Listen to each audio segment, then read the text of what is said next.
Mwari wa Abrahama, Mwari wa Isaka, Mwari wa Jakobo, Baba ndinokutendai masikati anhasi Ishe Kristu.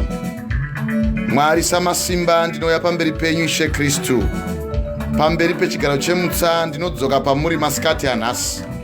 Baba ndinokuvongai, ndinokumbirai Ishe Kristu nyasha dzekumusoro kudenga Baba kuti dzive patiri.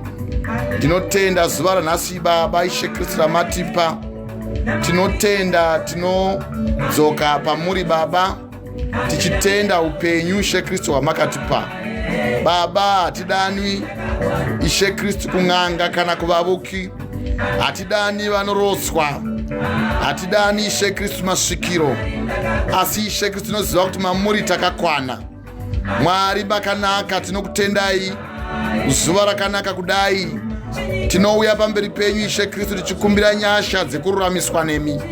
Baba makatendeka, Baba makarurama Ishe Kristu, tinodana upenyu hwedu Ishe Kristu kwamuri Baba tichitirangarirei. Mwari makanaka, Mweya Mutsvene Ishe Kristu tinoruramiswa nemi. Mwari makanaka henyu tinokutendai Baba. Tinoziva kuti muri Baba vakatirangarira tisati takuzivai. Hatina kana chombo Ishe Kristu atinotya pamberi pedu. Hapana chombo chingava chikarwisa isu vana vamakada. Tinoziva kuti ndo nhovo Ishe Kristu yamakatipa, nekuti Ishe Kristu muri nhovo yedu. Imi ndimi rutiziro rwedu Ishe Kristu. Baba tinonamata tichikumbira Mweya Mutsvene. Mwari maita henyu masikati anhasi. Tinokutendai, tinoziva kuti vakundi nechekare, vaRoma chapter 8 pavhesi ya 37. Baba kana muri imi Baba mazarura, hakuna umwe munhu angauya achituka, nekuti tinoziva kuti ndimi Baba mupi woupenyu, ndimi muropafadzi Ishe Kristu paupenyu hwedu. Mwari makatendeka, ndinokutendai Mwari wangu. Mwari samasimba, ndinonamata ukuru hwenyu nyasha pamusoro poupenyu hwedu, ndichitenda Ishe Kristu Baba kuropafadza kwamakatiita kubva pakutanga kusvika iko zvino. Baba tinoziva kuti kunyange pamakabereka mwanakomana muchimuisa pano panyika iye Mozisi, Faro wakaita mano ekuti aparadze Mozisi, asi imi Jehovha kumusoro kudenga makamuchengetedza, mukava naye Ishe Kristu, mukafamba naye, mukamurangarira Baba kunyange paakandosiwa pakati perwizi Ishe Kristu, pamapundo erwizi, masora anomera pakati perwizi. Akauya akatorwa nemurandakadzi mwana waFaro, akachengetwa, akakura, akaropafadzwa, akaita basa ramakamutuma kuti aite. Tinoziva kuti kunyange Josefa zvachose wakauya nehondo, asi imi Baba makamupa simba rokuti akunde wakaipa. Tinoziva kuti kana imi pamakaberekwa mwanakomana womunhu Ishe Kristu, vanakomana vakaurayiwa naHerodhi achitsvaga kuparadza kuti imi Ishe Kristu muparadzwe, asi Mwari vari kumusoro kudenga makamuchengetedza Baba, mudzikinuri wedu Jesu Kristu mwanakomana wenyu. Kunyange Josefa tinoziva rungano rwake Ishe Kristu, kuti wakarota hope dzechisote, akadudzira hope dzisina kufadza madzikoma ake. Vakapandukira vakati, hoyo muroti wabuya atumwa naBaba kuti enda unotarisa kuti zvimwe madzikoma ako agere zvakanaka here. Asi vakamutora vakada kumuuraya, vakamukanda mukati megomba. Baba tinoziva kuti hapana chombo chingauya chikabudirira patiri nekuti tiri vana venyu. Tinokutendai Mwari wangu, imi ndimi rutiziro rwedu, Mwari wa Abrahama, Mwari wa Isaka, Mwari wa Jakobo. Mwari ndimi makamutungamirira Ishe Kristu muranda wenyu Josefa, akararamiswa, akapuwa ushe muimba yaPotifa, kunyange akasangana nemadzudzo kuna Genesis chapter 39 nemukadzi Ishe Kristu waPotifa achiti uya upinde mandiri, asi makamukundisa. Baba hatidanwi kuvavuki, hatidanwi Ishe Kristu kuvarotswi, avo vanorotswa nemachira emudzimu. Tinoziva kuti vose vanovuka, vanofamba vachitsvaga simba rewakaipa kuti rive rinovasimbisa, asi matiri Ishe Kristu murimo. Imi Baba ndimi makauya mukagara mukati menyama yedu, nekuti miviri yedu itembere yenyu. Mwari maita yenyu masikati anhasi. Ndinokutendai, ndinonamatira Baba vana veDACC, Dunamis Assembly of Christ Church, kereke Baba yamakatiisa mukati memavoko edu, kuti Baba tive tinobata basa guru, tive tinodzora vazhinji kuti varuramiswe mukati mekurarama kwemweya wenyu, kuti vagozowana upenyu husingaperi pamunouya kuzotora vatsvene venyu. Baba tinoziva kuti kana iye Baba anoita zvakaipa, n'anga, muroyi nevose Baba vanoda kuti vadzikirirwe nemi, ndinonamatira mweya Ishe Kristu yemadzinza kuti haina simba, mweya Ishe Kristu wevavuki haina simba. Tinokumbira mweya mutsvene, nekuti mweya wenyika nemweya wemadzinza wakauya ukafukira nyika ino kuti nyika iparadzwe, asi tinokumbira mweya mutsvene kuti muuye mutisunungure. Ndinonamatira mudzimai wangu amai Esther Prince, ndigonamatira vana vatanhatu vamakandipa, kubva kuna Brian, Samantha nemapatya makandipa, Sean na Shalini. Ndigonamatira muranda waMwari mwana wamakandipa Samuel Prince, wamakazodza sekuzodza kwamakaita Davhidha. Ndinonamatira nyasha pamusoro pake, ndichinamatira rugotwe rwangu Baba Sue Prince nevose vanopupura kubata kwaJesu, vana venyu vamakadanira mukusangano rekuti vazosangana nemi pamunouya kuzotora vatsvene venyu. Maita yenyu Mwari, ndinokutendai. Mbiri kumusoro kudenga, rugare ngaruwanikwe panyika. Ndinokutendai muzita raBaba, reMwanakomana nemweya mutsvene. Amen and amen. Ndinokutendai. Masikati akanaka mama. Maswera sei Apostle. Taswera, maswera sei Jonas. Taswera Apostle.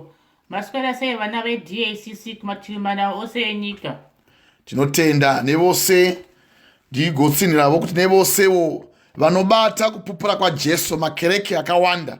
Isi takadanirwa mukereke yeDACC, Dunamis Assembly of Christ Church. Now church haisiri iyo inoendesa vanhu kudenga. Chinoendesa vanhu kudenga ishoko raMwari. Hallelujah, hallelujah. Mwari vamene ndivo vanoziva patinofanirwa kuti tiendeswe navo kudenga. Saka ndo vatinokudza uye tichitenda kuti ivo vamene ndo vakauya vakasunungura upenyu hwedu mukutapwa kwatanga takaitwa newakaipa, nekuti mweya wakaipa wakakandiwa pano pasi akatsamwa kwazvo. Ndo zvinotaura shoko raMwari kuna Zvakazarwa chapter 12.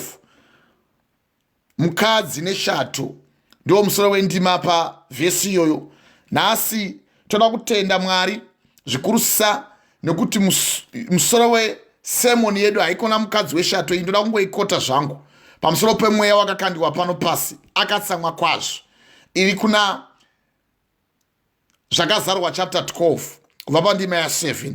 Now toda kutenda Mwari nokuti Mwari vachatibetsera zvikurusisa neupenyu hwavo nezvose zvavakaisa pachidzidziro petemberi yavo ndo nyama yavo, nekuti vakataura ivo kuti nemuprista mukuru kwazvo paimba yaMwari kuna vaHebrew chapter 10 kubva pavhesi ya 21.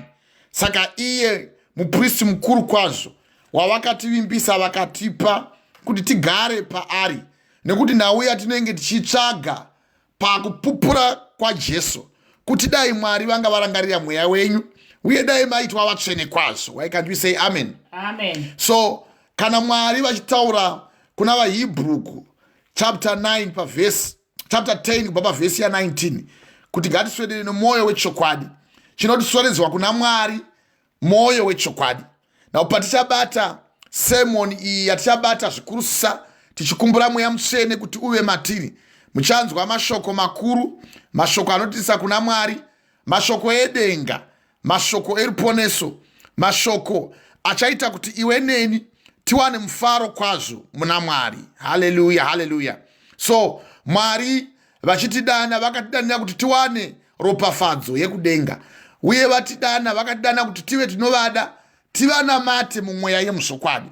Now kuna vaHebrew yandiri kukutaurai, kuna vaHebrew chapter 10 kubva pavhesi ya 19 inoti, naizvozvo hama dzangu, zvatisingatsungi kupinda panzvimbo tsvene neropa raJesu nenzira itsva mhenyu yaakativimbira iye nokupinda kwake pachidzidziro chetemberi ndiyo nyama yake. Nokuti Mwari pavakauya vachiuya vachitifira pamuchinjikwa, vakauya vachitifira nekuda kwokuti vakauya vachizvitaridza iri nyama vakaroverwa pamuchinjikwa. Varoverwa pamuchinjikwa vakafa vakamuka, nezuva retatu vakaonekwa. Mukawawo murume anonzi Filipi chapter 2 pavhesi ya 5 kuti ivai nemwoyo uyu wakanga uine Kristu, wokuti kunyange akanga ari Mwari haana kuti kuedzana naMwari chinhu chaanofanira kubatisisa. Akatora mufananidzo wemunhu wakafanana nemunhu, iye wakanga ari Mwari, kuzvidurura, kuzvininipisa. Ndokwamuchawa nhasi patiri kuda kubata musoro weshoko, kururamisa rudzi. Haleluya!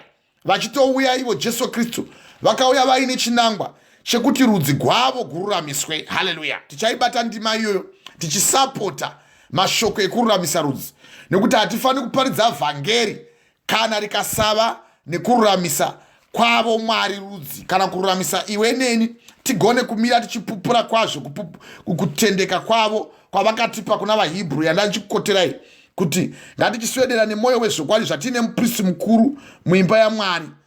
Kubva pavhesi ya 21 ndoda kuikota iyo kusvika pavhesi ya 26 yavaHebheru chapter 10. Jesu vari munzvimbo tsvene-tsvene, uye zvatine muprista mukuru kwazvo muimba yaMwari, ngatiswederei nemwoyo wechokwadi nokutenda kwakasimba, mwoyo yedu yasasiwa pahana yakaipa, kana hana yedu yashandidziwa, mwoyo yedu yasasiwa pahana iyoyo neshoko raMwari, nokuti chinochinja munhu ndo shoko raMwari. Hakuna chinhu chinoshandura munhu kunze kweshoko raMwari. Haleluya, haleluya, praise God. Amen. Saka tikaswedera nemwoyo wezvokwadi, mwoyo yedu yasasiwa pahana yakaipa, tigochengeta kwazvo kupupura uku kune tariro, nekuti iye wamene Jesu Kristu wakapikira wakatendeka. Why can you say amen? Amen. So toda kutenda Mwari tichikumbira iwo mweya mutsvene kuti utibatsire. Haleluya. Amen. So toda kuti Mwari wamene amire nesu, Mwari wamene agone kuramba akatiropafadza kuna zvakazarurwa uko chapter 12 kubva pavhesi ya 12. Ndinoida ndima iyo chaizvo, nekuti indima yakadzama ine ukasha uye inokutaura kwekusimbisa kutenda kwedu kuna Mwari. Mukawa murume anonzi John ari pachikomo chePatmos achiti, saka farai kudenga nemi munogarako, asi mune nhamo imi nyika negungwa, nemhaka yei, nekuti mweya wakaipa wakaburukira kwamuri, akatsamwa kwazvo, nekuti anoziva kuti nguva yake ipfupi. Saka kururamisa rudzi, tinoda kuti mururamiswe, kuti Mwari vakubetsereni, vafambe nemi uye vakuitei vatsvene kwazvo. Why can you say amen? Amen. So ndoda kuti Mwari vatiite zvakanaka, tisanyanya kuredzva nguva yakawanda, tiinde kundima iyoyo ya Samuel wechipiri pachapter 21 kubva pavhesi ya 1, mugowa mashoko makuru iwo anoruramisa rudzi. Uye tinzwe kuti mufananidzo wemurume anoruramisa rudzi watichanzwa achiverengwa nhasi ndiani. Murangarire kuti musoro weshoko kana kuti nhunganyaya, the theme of this week, mweya wenyika nemadzinza. Zvino patakakurukura tichiparidza vhangeri, takaparidza pamusoro pekurumugwa kubva kumadzinza. Vangada kutevera ndima iyoyo munogona kutevera mowa, ndima yakanaka chaizvo iyoyo, yakasimba kwazvo, nekuti pane wakarumurwa akatenda akabva mukati medzinza rake. Nawo nhasi toda kuti tichibata nawo ndima yekururamisa rudzi, asi pane akarumugwa. Saka arumugwa akava anotevera nekugona kuchiruramisa rudzi gwake, nekuti wateerera wakaita. Haleluya, haleluya. Akaitwa vazhinji tikawa zvibereko zvake, murume anonzi Abrahamu. Nokuti mukawa kuna Genesis chapter 12 tisati tabata ndima iri kuna 2 Samuel chapter 21 kubva pavhesi ya 1. Now muchiwa murume watakataura nezvake, murume anonzi iye Abrahamu, kubva pavhesi ya 1 ya Genesis chapter 12. Kudanwa kwaAbhurahamu achiri kunzi Abrahamu asati akunzi Abrahamu. Mukanzwa Jehovha vachiti, zvino Jehovha wakati kuna Abrahamu, ibva panyika yako yeukama hwehama dzako nokuimba yababa vako uende kunyika yandichakuratidza iyo. Ndichakuita rudzi rukuru. Now ndichakuropafadza, ndichakudza zita rako, iwe ugoropafadza vamwevo. Saka achibuda uyu wakanga atoruramiswa uye akateerera. Ndakataura zvino ndikati chinotanga kuuya kunzwa kana wanzwa zvataura Mwari nyawo woteerera. Kana wateerera wochiita, asi usati waita unofanira kuva nekutenda, nokuti mukadzika nendima inokuudzai kuti ndicharopafadza ivo vanokuropafadza, asi ndinotukawo uye anokutukavo. Now takaiverenga ndima iyoyo kusvika tasvika mavhesi ya5.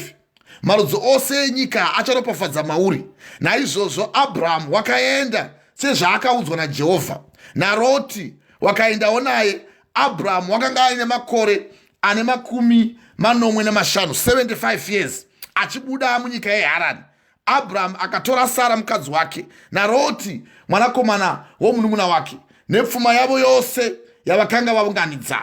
Now zvose izvi vakazviita nemurawo wokuteerera Mwari. Saka shoko kana richiuya kwauri, chokutanga unofanira kuteerera zvinotaura Mwari. Wateerera zvinotaura Mwari, wotenda mushoko iroro. Kana watenda mushoko iroro, then wava kuzadzisa nekuita. Why can you say amen? Amen. Saka ukatanga kunzwa shoko raMwari, ndosaka muchiwa kuchinzi faith comes by hearing. Now kutenda kunouya nekunzwa. Faith comes by hearing, and hearing the word of God. Hatigoni kuti tive tinomira pakupupura Mwari kana tisina kumira nekunzwa kuti roti chii. Kana muchiwa kuna vaHebrew chapter 11 kubva pavhesi ya1 kuti zvino kutenda ndirwo rusimbiso nezvinhu zvatisingatariri, nechiratidzo chezvinhu zvatisingaoni. Nekuti naiko vanhu vakare vakapupura kwazvo zvakanaka nekutenda. Kana mozwa varume vavana naAbhurahamu kuna vaHebrew chapter 11 pavhesi ya8 yandiri kuudzai kuti shoko raMwari katiri kuparidzirai kudai, nekuti nhasi kururamisa rudzi, pane zvinofanira kuti zviitwe kuti rudzi gururame. Why can't you say amen? Amen. So mukava Abhurahamu achinzi nokutenda vaHebrew chapter 11 pavhesi ya8, nekutenda Abhurahamu akati adanwa akateerera. Ndio zvandiri kuudzai kuti chinotanga kuuya ishoko, woteerera, akabuda akaenda. Saka wakawa shoko ndokuriteerera shoko iroro, nokuti unogona kuriwa warega kuriteerera. Hazvina zvazvinobetsera izvozvo, uye hazvina anogona kukumanikidza kuti uite, nokuti kutendeuka muna Mwari izvo it's one man for himself and God for us all. Mumwe nomumwe anofanira kumira akamirira upenyu hwake. Ndosaka ndakapokupai tsamba yekuna Mapisarema 49 kubva pavhesi ya7 kuti hakuna munhu anogona kuuya achipa rudzikiniro gwehama yake kuna Mwari, nekuti rudzikiniro umwe noumwe gwakakosha, gwakamirira nguva yekutongwa. Pane nguva yati anosvika tonomira pana Mwari. Saka nokutenda Abhurahamu akati anzwa, audzwa, adamwa naMwari, akateerera. Saka kana tichinge takupupura manje pamusoro pekururamiswa kwerudzi, kunofanira kuuya nekuteerera. Pane zvinofanira kuti zvivemo mauri kuti tizive kuti zveshuwa rudzi gwaruramiswa mauri.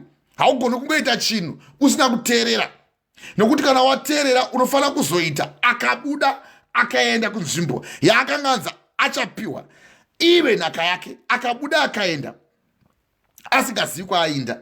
Now zvose izvi mukazoverenga muchirwa ndima iyo inondinakidza ndima iyo kuti nokutenda akandogara somuranda munyika yechipikirwa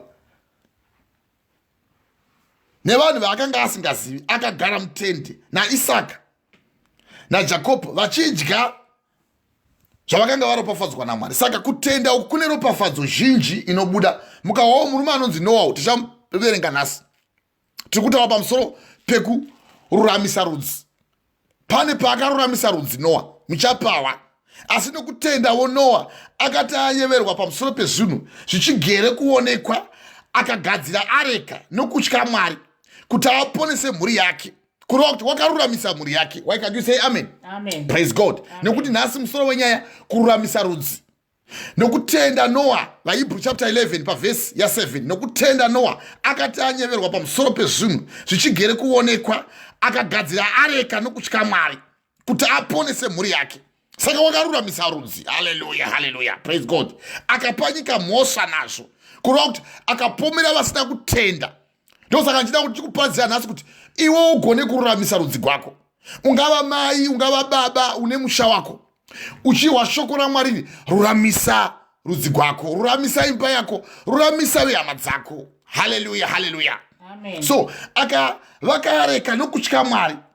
Now akapa nyika mhosva, akagara nhaka yekururama kunouya nekutenda. Why can you say amen? Amen. Praise God. So toda kuti tibata ndima mai chindai zvenyu kuna 2 Samuel chapter 21 kubva pavhesi ya1 tichibata ndima musoro weshoko nhasi kana kuti semoni yanhasi kururamisa rudzi. Saka iyo yanowa yamahwayo tichaibata zvakanaka tichikota kuna vaHebrew chapter 11 kubva pavhesi ya7. Toda kuti mugozoiverenga mai kana mapedza kutapotiverenge ndima iyi yekuna Samuel. Hallelujah. Praise God.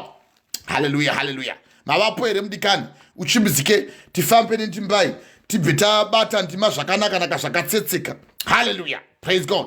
Wavapo here mudikani wangu. Amen. Saka famba zvako uverenge musoro weshoko timuhwe tigoziva kuti ndima dzedu dzakatsetseka. Mwari vatibetsere vatiite vatsvene kwazvo uye mweya mutsvene ugare matiri tirambe tichichengeta iro shoko reruponeso. Hallelujah. Fambai mai kururamisa rudzi. Ndohwai murume akaruramisa rudzi. Fambai mai 2 Samuel 21. Soro shoko ripo zara pakati peIsraeri nekuguma kwayo. Now pakanga paine zhara yakanga yaitika munyika yeIsraeri. Zhara yakanga yaitika iyi yakaitika nekuda kuti simba raMwari raifana kuti rionekwe. Now tichikuti kururamisa rudzi ndo dzinza. Now ndo kwawazvagwa. Haikona vemba yako chete mawazvagwa uchiti baba vangu namai vangu aiwa rudzi gwakakura. Now kana tiri vanhu vabva kuZimbabwe pane rudzi gwatakadanigwa kwaguri kwatinototenda tichitopupura munyika dzese dzatiri kuti isu takabva kuZimbabwe. Vamwe vototi kana vakaenda kunzvimbo dzakasiyana-siyana wotosekwa kunzi wauya iwo wabva kuZimbabwe. Mauyai mutimi vakati kunana Botswana kunana South Africa vachiseka. Now icho chinosekesa inyaya yekuti tine rudzi gwedu. Saka umwe noumwe ane rudzi gwake anoguda. Asi mukuguda ugu unofanira kuwana chinhu chaunofanira kuti ugururamise maguri. Iwe zvikuru ururamiswe kururamisiwa. Now uchiruramisiwa iwe pachako unofanira kuva mururamisiwo. Zvirova kuti iwe uchizvagwa uchiwashoko kudai haringomiriri kuti iwe ungoudza vamwe. Sisibongelo nyome rototevera newevo kuti uriwe. Saka zvatiri kupupura izvirova kuti mupupure kuti muhwise kuti kururamisa rudzi kudini. Uye kana iwe waruramisa rudzi ndezvipi zvibereko zvinouya. Why can you say amen? Amen. Praise God. Saka zhara ichiuya pakati pevana veIsraeri. Murume anonzi Dhafidha ndo mwanakomana wabarwa apuwa upenyu naJese. Now Jese iye ari iye baba vapuwa upenyu naObhedhi. Obhedhi ndo kusangana naRuthi. Vachizosangana ndokuzopavo ropafadzo. Uiwo Ruthi atouya kuzokuzha gorosi. Akatoshanda atonzi naNaomi vamwene vake iwe kwedera pedo kuti rudzi gururamisiwe. Why can't you say amen? Amen. Nokuti paifana kuzvagwa mwanakomana ainzi iye Obhedhi pana Ruth naBhoazi. But Boazi wakanga ari murume anga ane upfumi hwakanyanya chazvo. Now inyaya ndoda kuti mungohwisisa kuti patiri kubata nyaya yekururamisa rudzi nokuti rudzi pagwaifana kururamiswa gwaifana kuzobudisa mwanakomana womunhu the 42 generation. Nokuti kana tibva kumusoro uku tichitaura pamusoro pekubarwa kwevana vevanhu. Now pamusoro pendudzi dzakapuhwa kwatiri isusu kubva pane wekutanga kana chiti pane wekutanga watiri kutenda naye watativerenga kuna Genesis uku chapter 12 kubva pavhesi ya1 murume anonzi iye Abrahama wakazenga achifana kuti aruramise rudzi wandiri kutaura murume anonzi iye Boazi naRuthi. Ruthi wakanga atofirwa kune varume uko wokutanga angafa wechipiri akafa. But genealogy kana kuti rungano kana kuti iwo generation. Now kubva kwekutanga kuna Abrahama achibara Isaac achibaravo mwana wake now Isaac. Now Jacob achibara mwana wake Isaac zvichidzika zvakadaro Abraham achibara mwana wake Isaac achibara mwana wake Jacob achibara vana vake 12 kubva kuna Rubheni kusvika kuna Benjamin. Now pana Perezi naZera mapatya aya ozobarwawo obudisa ndudzi Hezroni, Ramu, Aminebhadhi, Nashon, Salmon, Boaz, Obhedhi, Jese, David, Solomon. Now izvo patanga tasvika pana Obhedhi ndopanditi paifana kururamiswa rudzi nokuti paifana kubuda dzinde rakataugwa riya kuna Isaya. muchirangarira rudzi kwakabanga kuna Isaya kuya kuti paari pachava nemweya mutsvene uchagara pari. Now achava nemweya wemano, mweya wokuhla Mwari, nemweya wouchenjeri, nemweya wokururamisa. Isaiah chapter 11 kubva pavhesi ya 1 kusvika pavhesi ya 2. Saka achiuya achiruramisa rudzi. Ndo wanda ndikoterei kuya kuna vaFilipi chapter 2 pakururamisa rudzi uku. Nokuti chinoruramisa rudzi kururama iwe kutanga usati wagona kururamisa vako. Haugoni kutora na kuti uti iwewe ng'ombe usati wambosunga ive inotanga kutungamira dzimwe ng'ombe ive isati yamborima hazvigoni. Now zoreva kuti ng'ombe yeye yakadhamba yeye wakanga wasunga kare ndiyo yaonesa kumberi kuti ive inotungamirira dzimwe kuti dzisava dzinomhazha kana dzisaisa mabhanga kwetoti mabhanga kururamisa kana uchidzvara mbeu dzako. Tiri kuda kupai mucherechedzo kana kuti muenzaniso wekuti muhwisise vana vevanhu kuti vachiti kururamisa rudzi kudini. Saka vachiruramisiwa rudzi vana veIsraeri kubva kumusoro kuna Abrahama manandangobata hangu pana mai vanonzi ivo Ruthi vachisangana baba vanonzi Boaz. Now Boaz achiruramisa rudzi gwake kuti agozobara mwana anonzi Obed. Zvichirevera kuti Obed waizobara kufana mwana anonzi Jesse ozobara mwana anonzi iye Davhidha ozobara mwana anonzi Solomoni. Now patiri kuda kuverenga nenhau yedu hapasi pana Solomoni ndepana Davhidha. Kureva kuti pane pakaruramiswa rudzi kuti Davhidha agozovapo. Akazoteveravo kururamiswa rudzi kwakanga kwaitwawo naMwari vachitora Ruth kuti asangane nemurume anonzi Boaz. Achitovawo mushandi mumunda akatokwezva mwoyo wemwene wemunda. Na ari mushandi rudzi kuchiruramiswa naMwari wai. Can you say amen? Amen. Kwokutanga ukubunawo kuchinzi Loti wakasangana nevana vake vaviri adhakwa ndokuvata nemwana wake musikana mukuru wechipiri. Angareva kuti Loti achibuda munyika yeSodhoma neGomora mukadzi wake wakashanduka kuita munyu. Asi Mwari vaida kururamisa rudzi vakabara vana vaviri Moab naAmon. Ndo panobuda maMoabites nemaAmonites. Why can you say amen? Amen. But Mwari vachiruramisa vakanga vaine chinangwa cheupenyu hwedu isi kuti huzadziswe uye tigozosvika patasvika nhasi. Hallelujah, hallelujah. So ndoda kuti tichiwa manje rudzi kururamisigwa kwago kubva kuna 2 Samuel chapter 21 kuti iwe kana wawa ugonewo kumira uchiruramisa rudzi kwako uye ugone kuita chimwe chinhu chinofanira kururamisa rudzi kwako. Chino vakatadza suroko iwe uchitanga kutora mhosva idzodzo wokumbira kuna Mwari, but zvinouya nekuzvininipisa izvi. Haugoni kururamisa rudzi kana usina kuzvininipisa. Now muchawa nyaya hurusisa yekuzvininipisa kutanga. Nokuti kana ukasaya kuzvininipisa zviro kwazvo rudzi haugoni kugururamisa iwe. Nokuti unenge uchingwa nemafundu kana kuti nemazivo mupengo majera mupengo aya Professor Kitsa Jack of all trades. Hamugoni kudzoreka mai, hamugoni kuvudzika vatete, hamugoni kuvudzika bambo. Now makangongwara asi chamakangwarira hapana kungwara paduru sehuku. Huku ndakambokuvudzai kuti inopata so kana yasvika panguva yekuda kubereka kana kuda kubudisa zai unogona kutoibata ukaisa kana pamubhedha paunovata kana kutoisa banga pauro payo haivhunduki. Ndava inopata. Saka hatidi kuti mupate. Yandakambokuparidzira iya kuna Vatongi chapter 8 kubva pavhesi ya 3 ndichikuti vana veIsraeri vakapata vakanamata vamwari vasirivo. Now hatidi kuti upate. Mukaenda kuna Hosea chapter 9 wakaitawo nyaya yekupata yo pavhesi ya 1. Musafarira vana vevanhu zvenyika sevana vevanhu vanofarira zvenyika. Achitaura vana veIsraeri kuti vana veIsraeri musafarisa sekufarisa kunoita vana venyika. Avo vanopata vachifarira kuita ufewi. Now tichabata ndima idzodzo. Ndima idzi tichadzibata nhasi tiri kutaura pamusoro pekururamisa rudzi. 1 2 mangwana tichibata dhimoni rengosi. Izvo zvizivei. Now kukira mangwana mweya woufewe. Vungwani uhwo dombo pawakadzugwa negodhi mugodi pawakacherwa. Now tozobata chishanu kukudzwa kwemweya wenyika. Now tozochibata manje mweya wekuuka. Why can't you say amen? Saka tichabata ndima idzi zvakanaka distinctly mugodziwa kuti mweya wekuuka chii. Now mweya wenyika nemadzidza ndeupi? Kukudzwa kana kukunda kumweya wenyika nemadzidza. Munofanira kukunda mweya yenyika nemadzidza. Right, tozobata dombo pawakadzurwa negodhi mugodi pawakacherwa. Tozobata mweya woufewe. Tozobata dhimoni rengozi. Apa pane nyaya apa. Padhimoni rengozi muchapahwisisa.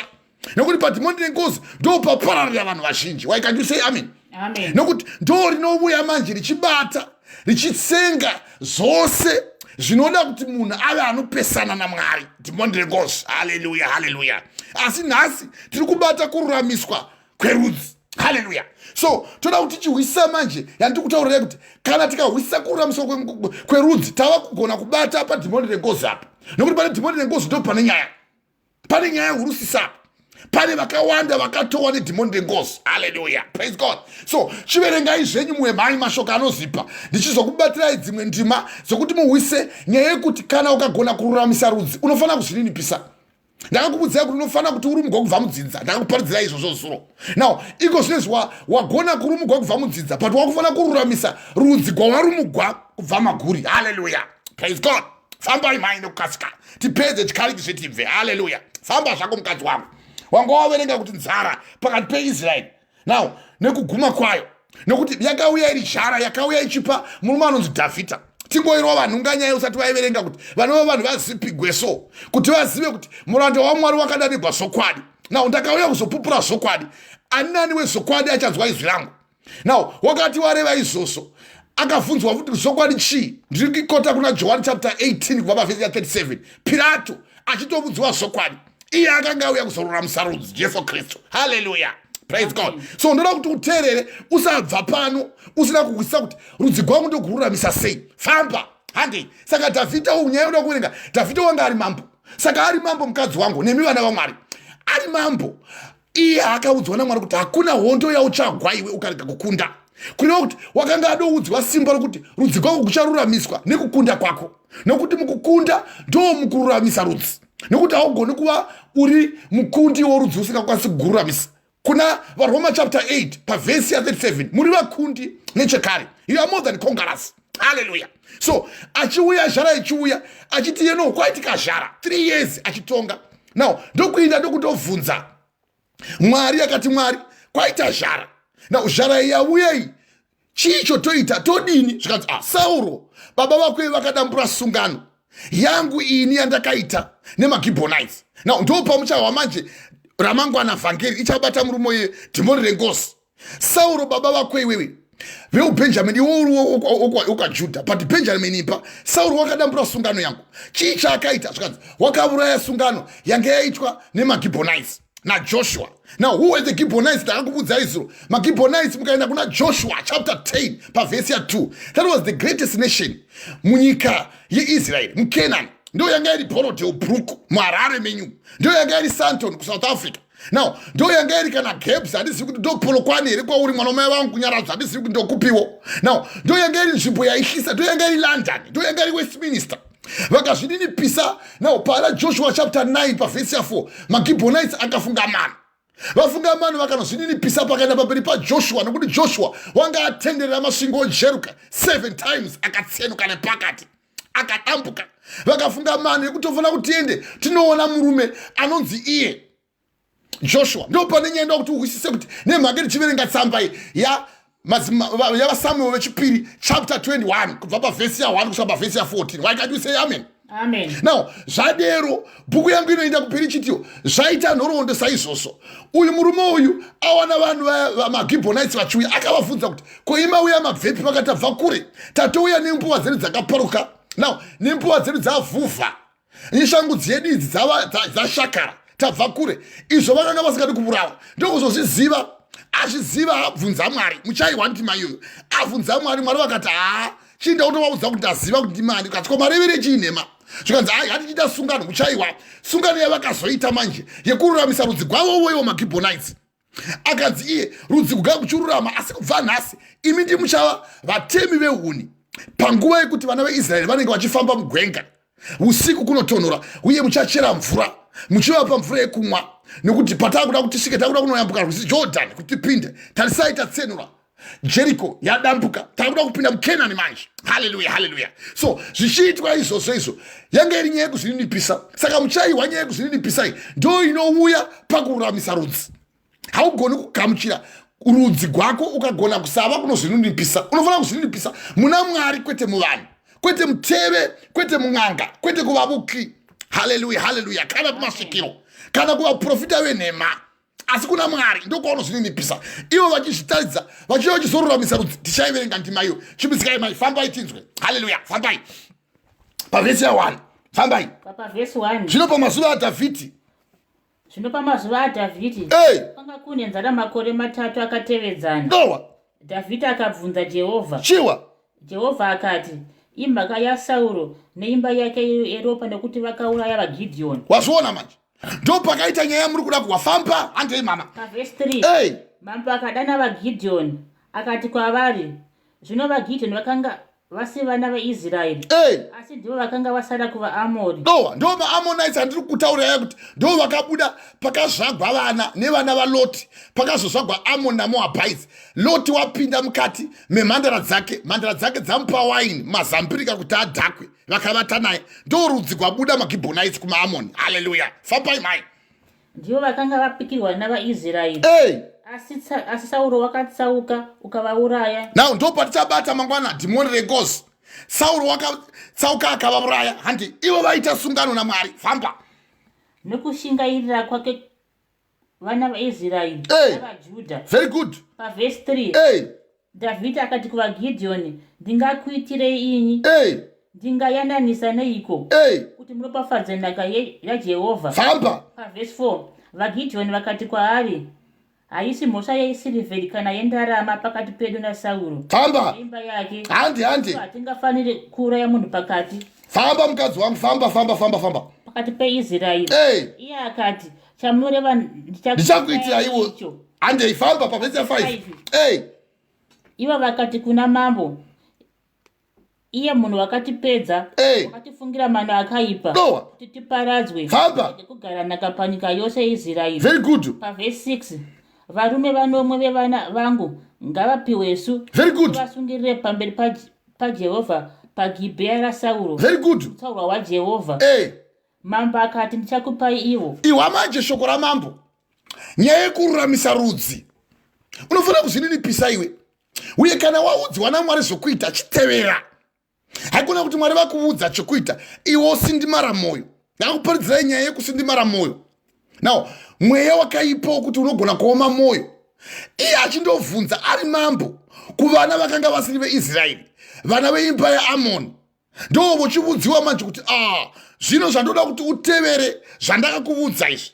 Chinda undobvunza maGibhonites. Nokuti nhau iyi yakaitirwa iwe pamberi pako nababa vako iwe. Nokuti iwe wabuda padzinde raJakobho. Naizvozvo iwe unogona kubuda parudzi rwavanhu vakawanda kwazvo. Ugobarwa namadzimambo akawanda, madzibaba akawanda kwazvo. Ugotoshaya kuti kumharidzo iri kuparadzirwa inoparadzirwe chii. Now ugoti kwai handibvini kwaMadzvamusi, handibvini kwa Isaya. Zvose izvozvo handibvi kwangana. Zvose izvozvo uchizvibatanidza chiwisisa manje kuti rudzi rwako iwe kunobva padzinde rimwe. Zvaunofanira kuti uve nesimba manje rokuti uchiita reverse now that case. Wochiruramisa rudzi nekuti pane wakauya akaputsa sungano yaMwari. Iwe manje wamira nekuti wadamwa naMwari kuti uchiuya uchimira ururamise rudzi igogo. But zvakuda kuti iwe uchizvininipisa woteerera shoko sezvakaita murume anonzi Abrahama. Nekuti Abrahama wakateerera shokoko. Akanzi chibuda iwe uende kunyika yandichakuratidza, asati atomboziva kuti anotadziwa nyika ipi. Now akateerera akabuda. Now kubuda kwakaita kwakune kuteerera kwokuziva kuti iye wandiudza achazadzisa. Now mukaenda kuna vaFiripi vekutanga chapter 1 verse 6, iye wakatanga basa mandiri acharizadzisa. Saka ivo vachitanga basa murume anonzi Abrahama vaiziva kuti vacharipedzisa. Tiri kuverenga pamurume manyu anonzi Dhavhidha, uye akatorora gwavo kuti sekuru vake vanonzi ivo Obhedhi vave vanozvarwa naRuthi na Boaz kuti vabudise Obhedhi ozobara Jese ozobara iye Dhavhidha. Saka achitoruramisigwa worudzi rwako kuti gubude, Mwari vakanga vaine chinangwa nawo chokuti iye wamboruramisiwa. Iye kana avona kuti imba yavo yarasika. Now iye yanga isiri imba yavaJudha manje, yava imba yezitete guru. Ndo yakachikutaurira ndichikuparidzai pamusoro pemweya yemadzinza. Now inogona kusunga igobata. Now uyu murume anonzi Sauro uyu wakanga asina kubarwa muvaJudha, wanga abarwa kuna Benjamini uko. Yanga ndichikuverenga ichiti vana vaJakobho vachibarwa kwakabva kuna Simeoni, Levi, Judha. Now vaRevhi ndisu tisinoparidza. Simeoni, Levi, Judha, Gadhi, Dan, Naftali, Isaac, Zabuloni, Asha. Now vose vachizvarwa kusvika kuna Joseph naBenjamin vachizobarwa vari 12 vachibarwa vakabarwa vachibva pamurume anonzi iye Jacobo. But Jacobo achitobara vana vake pakazoita rudhende gwevana vakawanda kuzosvika kunani kuna Dhavhidha. Now Dhavhidha achibudawo pane wechi4 but ari kudzisungano iwewe yakadamburwa nedzinza rako iwe. Hallelujah, praise God. Tiri kuwisisa zvakanaka here. Why can you say amen? Dzinza rako iwewe rababa vezibaba rako ndo vakauya vakadambura sungano yangu pamberi pako. Saka une simba manje uri kuti wateerera warumugwa kudzinza. Parichiziva manje kuti uchiruramisa dzinza iroro pane zvaunofanira kuti uchiita uchiteerera Mwari. Why can you say amen? Hallelujah. Ndichiwaoma amen vanhu vaMwari. Shoko raMwari richizipa kudai. So dzinza rachifanira kuti arirumure manje ariruramise. Waifanira kuuya manje achiteerera zvinotaura Mwari semateerera wakaita kudai. Ateerera ochiita zvataurwa naMwari. Nokuti mahwa kuti kuna Genesis chapter 12 audziwa wakateerera akaita. Yana chikukotera iya kana kuna vaHebrew ndakukotera ndimaiyo kuti ateerera akaita. Haana kungowa chete akaoma moyo akatoita. But nyaya yekuzvininipisa iyo mukaverenga kuna vaFilipi chapter 2 kubva pavhesi chapter 2 kubva pavhesi ya5 ndokuti mai muibate ndimai mongoisa chigumwe ipapo nokuti tahwa kuti iyawa kuti ndo zvataugwa murume anonzi iye Dhavhidha ndichakupai kurova kuti wakazvininipisa akatenda. Yatativerenga iya tinoda kuti muite kuna vaFilipi chapter 2 kubva pavhesi ya5 akatenda sekutenda kwaita murume anonzi iye Abrahama achibuda nekutenda akabuda akaenda kunyika ichipikirwa. Saka pakuzvininipisa nawo ndo panenge pozadzisa manje kururamisa rudzi guya nokuti wakuziva kuti zhara yauya na waona kuti pane denda riri kuitika waona kuti pane vana vari kungofa mumusha menyu kudai. Now moenda kundobvunzira kutevese mapenzi moenda kundobvunzira kung'anga nevavuki sematununu. Now monogadziswa pasi pemubveva kana pasi pemusiringa motonzi garai pasi pemukoso uyu kana pasi pemusekesa nawo kana pasi pemupumbu motonzi achikuzhai kana matende awa nawo nezvo zvamunoona izvi kuti mweya waMwari upinde imi mobweza. So haleluya, motobweza motaka kuhuta mototi kana tikasatevera zvavataura izvi zvirokwazvo tarashika. But murume anonzi iye Dhavhidha wakaziva kukuvhunza uye waziva kukuvhunza akateerera zvaakudziwa uye akaita sezvaakanga anzi aite. Ndosaka mamuchiwanda achikukoterai kuna vaHebrew chapter 11 kubva pavhesi ya 6 na 8 ndichikutaura pamusoro pemurume anonzi iye Abraham. Muchiwa shoko raMwari richitiyo vaHebrew chapter 11 pavhesi ya 8 nokutenda Abraham akati adamwa akateerera. Na murume uyu anonzi Dhavhidha agadzwa akateerera. Abraham achidamwawo achirumugwa kudzidza akateerera akabuda akaenda. Now achiudziwawo murume wobhuku yanoita kuti Abraham akati adanwa akateerera akabuda akaenda kunzvimbo yakanganzi achapiwa ive nhaka yake akabuda akaenda asingazivi kwaaenda nokutenda akandogara somutorwa munyika yechipikirwa. Now zvose izvi achiita kwava kune humility. Now kwava kune kuzvininipisa. Chiwai manje nyaya yekuzvininipisa yatiri kutaura kuti inorevei uye ine significance ipi pane zvaakuita manje Dhavhidha nyaya yekururamisa rudzi. Hallelujah, hallelujah, praise God. Chiverengai vaFilipi chapter 2 mai kubva pavhesi ya5 chimbidzikai mweya uri kunzi naMwari ivaina wanga uina Mwari uyo wekuzvininipisa nakuti hakuna munhu anogona kururamisa rudzi sekururamisa kwavakaita muchawa nhoroondo yavakaita Mwari nekuti vakaiva vachiruramisa rudzi kuuya kuzofira iwe neni. Chiwa manje mweya wokuteerera nemweya wokuzvininipisa nemweya wokuzoita. Saka haungoti iwe kana uchiruramisa rudzi woti ndoruramisa rudzi usina kuteerera zvataura Mwari wozobvapo haugoni kana kutaura kuti Mwari vati chii. Hallelujah, come on talk to me. So zvose izvozvo tatichiverenga tichikuda kukoterai kuti muhwisise. Tichazokota futi imwe nyaya yemurume wakaruramisa rudzi uku anonzi iye Noah. But ngatichiwa kuti Jesu vari kuti chinyi. Hallelujah, fambai mai chimbidzikai vaFilipi 2 pavhesi ya5 famba mukadzi wangu. Shoko ripo Kristu mutungamiriri wedu pakuzvininipisa. Mowa musoro weshoko here dai mandoti amen nechikare. Kristu mukuru pakuzvininipisa paimba yaMwari pakuzvininipisa. Kristu mutungamiriri wedu pakuzvininipisa. Chiwai muwe pavhesi ya5 muwe moyo wakanga uina Kristu. Fambai handei mai pavhesi 5 ivai nemwoyo uyo wakanga uri muna Kristu Jesuwo. Dowa wokuti chinyi pavhesi 6 iye kunyange akanga akafanana naMwari haana kudii ndichinhu chinofanira kubatisiswa. Iye kunyange akanga akafanana naMwari haana kuti kuenzana naMwari chinhu chaanofanira kubatisisa. mauruka ipapo. Ivai nemoyo wakanga uri muna Kristu Jesu. Iye kunyange akanga akafanana na Mwari. Haana kuti kuenzana na Mwari chinhu chaanofanira kubatisisa. Verse 6. Iye kunyange akanga akafanana na Mwari. Good. Haana kuti kuenzana na Mwari ndi chinhu chinofanira kubatisiswa. Very good. Akadini. Verse 7. Asi vakazvidurura iye. Akazviita muranda. Akafanana na vanhu. Unozwisisa here izvi? Ndokuzvininipisa kwakaita murume uyo anonzi Dhavhidha. Ndokuzvininipisa kwakaita varume vanonzi maGibhonites. Ndokuzvininipisa kwaunofanira kuti uitewo kuti ururamise rudzi rwako. Nokuti Dhavhidha achiuya kuzoruramisa rudzi rwevana veIsraeri. Yange isiri imba yaJudha chete. Kwangova vana veIsraeri. Sungano yadampugwa yaita kuti maGibhonites, nokuti Joshua paakapinda wakapinda aine rudzi gose, the 12 tribes of Israel. Why can't you say amen? So the 12 tribes of Israel kwaizempla upenyu hwevana vose vevana vevanhu. VaMwari vakanga vadama kuna Mwari. Saka pakururamiswa muna Mwari uchiruramisa rudzi rwako unofanira kuzvininipisa. Saka uchiwa Mwari vachitaura kuti kuna vaFilipi Paul achikuudzai kuti ivai nemoyo wakanga uina Kristu wokuti kunyanganyangani Mwari haana kuti kuenzana na Mwari chinhu chaanofanira kubatisisa. Now asi wakazvidurura iye akazviita muranda akafanana nevanhu. Handei mama, fambai maichibidzikai. Verse 7. Asi vakazvidurura iye akazviita muranda akafanana na vanhu. Famba. Verse 7. Akati awanikwa nomufananidzo. Verse 8, verse 8 hiyo. Andika. Akati awanikwa nomufananidzo womunhu. Akadini. Akazvininipisa. No, wisisa here. Ndio saka wadai mavereka musoro weshoko wati chimusoro weshoko muri papo. Kristu mutungamiriri wedu pakuzvininipisa. Ndio zvinongonetsa chete kuti haugoni kururamisa rudzi rwako kana ukashadza kuzvininipisa. Kana ukafunga kuti wakangwara shoko raMwari harina basa kwauri, haugoni kururamisa rudzi rwako ukagona kuzvininipisa. Chokutanga chaunofanira kuita kuzvininipisa, kuzvidurura pana Mwari. Wozvisa pasi petsoka dzaMwari, woteerera vhangeri sematauro andiri kuita kuti Abrahamu wakateerera uko. Akaita sezvaakanga anzi naMwari aite. Ndachikutea kuna vaHebrew chapter 11 verse ya 8.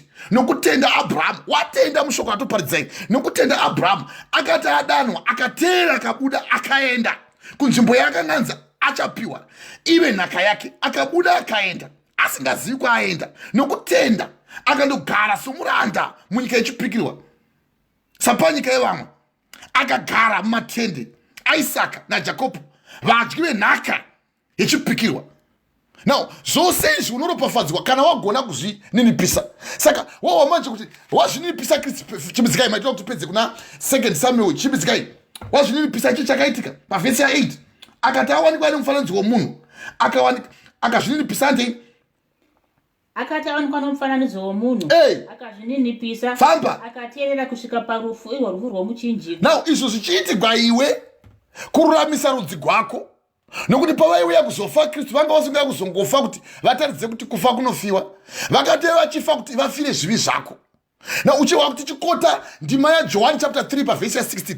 Nokudaro Mwari vakada nyika, vakaipa mwanakomana wavo oga, vakati ani nani anotenda kwaari arege kuraswa asi kuti awane upenyu kusingaperi. Kuuya kuzoruramisa iwe nedzidza rako neropa rako nevamwe vose. Ndosaka vaizvininipisa kudai. Saka Dhavhidha achizvininipisa waida kururamisa imba yevana veIsraeri. Maridzi yanhasi kururamisa rudzi. Iwe uchigona kumira pamberi paMwari uchitonamata uri mwana watoziva kugamuchira shoko. Nokuti kana waziva chakaipa nechakanaka wakutoziva kururamisa rudzi rwako. Waugona kunamatira even generation yevana vako vanouya po mwanangu. Waugona kumira pana Mwari uchiti Mwari ndibetserei vamahwewe. Vaugona kunamata uchiti nevazukuru vangu vabetserei ivo Mwari. Rudzi rwako wagona kugura ava manje. Now, nevose vamasvagwa navo vanun'una hazvanzi vazukuru vose ava mava kuvaisa vose mudanga tsava ng'ombe dzenyu manje. Mava kudzitina ndimi modzita dzokudziteerera ndimi munoteerera ng'ombe izvi. Ndimunoti muchida kuteerera ng'ombe kana mumasvingo muya sematakamboita muya muchiteerera ng'ombe dzenyu. So zvose izvozvo muchiita muri kururamisa rudzi rwenyu. Nekuti ropa renyu iro ramuri kunzi iro nderevana veIsraeri. Dhavhidha haana kuzomira achimira neimba yaJudha, wakamira achitotenda neimba yose yevana verudzi rwake. Ndosaka kuti inini mweya wenyika nemweya yemarudzi zuro kurumugwa kubva mudzinza. Nekuti dzinza rine simba. Now, simba rayo rinogona kutakura kumwe kutadza kwaunogona kuzosangana mberi uko. Pane umwe munhu anogona kuva akaita unhubu suoko. Waita unhubu mweya uyo wakandika pauri manjewe.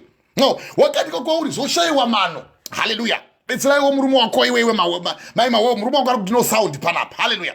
Zvose izvi zvichiitwa Mwari wada kuti iwe navo muwadzane, muhanane uye mufambidzane. Haleluya. Praise God. So zvose izvi zvichiita tikuda kuti iwe naMwari muve munovandudzwa uye muve munoshinjwa kuti rudzi rwako kufambe muna Mwari. Why can't you say amen? Amen. Zviendeke. Saka muchinzwa Mwari vachitaura nawo kuna vaFilipi chapter 2 chimbidzikai mai tifambe nechikari chizvidibvera. Haleluya.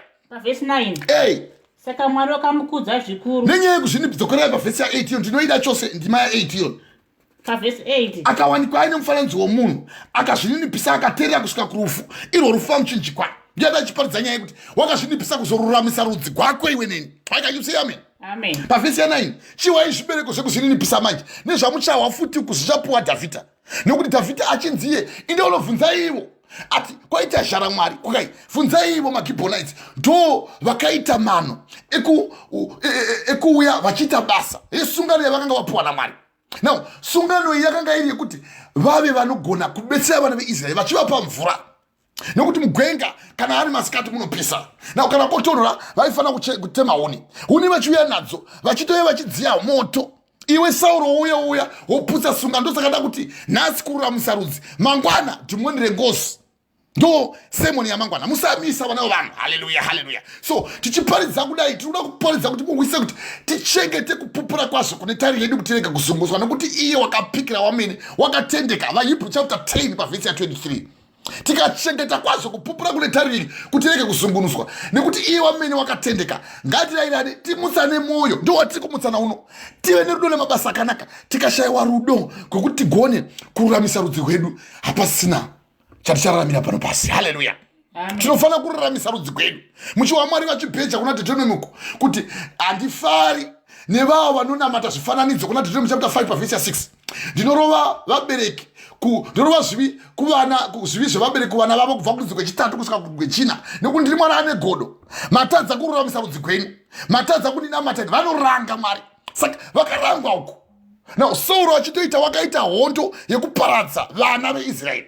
Vana veIsraeri pana kuti vawanirwe nyasha, otoita iye mubati wezvakaipa, oparadza sungano yaitwa naMwari. Yada kuparadzira iye sungano yazuro kuti pane sungano yatakaisigwa naMwari. Muchaiwa kuna zvakazarurwa patingatifambei mai tichimbidzike chikari chizvitibve. Now manga maverenga pandima yekuti mawa kuti iye wakazvininipisa akazvidurura akatora mufananidzo wemunhu akafanana nemunhu. Now akazvininipisa akateerera kusvika rufu kunyange rufu pamuchinjikwa pavhesi ya 8. Saka Mwari chiwai zvibereko. Famba imai. Pavhesi 9. Hey. Saka Mwari wakamukudza zvikuru. Famba. Akamupa zita rinopfuura mazita ose. Unozwisisa here iwe? Kana wagona kuzvininipisa sekuninipisa kwakaita Dhavhidha. Now kukudza rudzi kunounzwa nekuzvininipisa. Now kururamisa rudzi kunoudzwa nekuzvininipisa. Achizvininipisa murume anonzi Kristu waita kuti rudzi gwenyu imimi vano vevanhu murangarigwe, vano vevanhu muve munoshambidzwa neropa raGwayana. Why can't you say amen? Amen. Rudzi gwenyu imimi kugova kunoshainawo so mugova munoti isusu hatichisirimo mukati medhimoni rengozi randichakuparidzirai mangwana. Muchariwa dhimoni rengozi tozobata mweya woufeve, mweya wokuuka. Now nedombo pawakadzugwa negotire mugoti pawakacherwa nemweya woufeve muchadziwa ndima idzodzo. Haleluya. Haleluya. Nokuti tinoda kudzibata tichibata mweya wenyika nemweya womadzidza. Why can't you say amen? Ndo theme here this week. Saka muchiwa manje zvibereko zvozouya nenyaya yekuzvininipisa, nenyaya yekuda kukudza rudzi. Achizvininipisa waitira kuti rudzi uku kururamiswe muna Mwari, kururamisa rudzi. Why can't you say amen? Amen. Hallelujah. Perfectness in Christ, righteousness before God, salvation unto people. Hallelujah.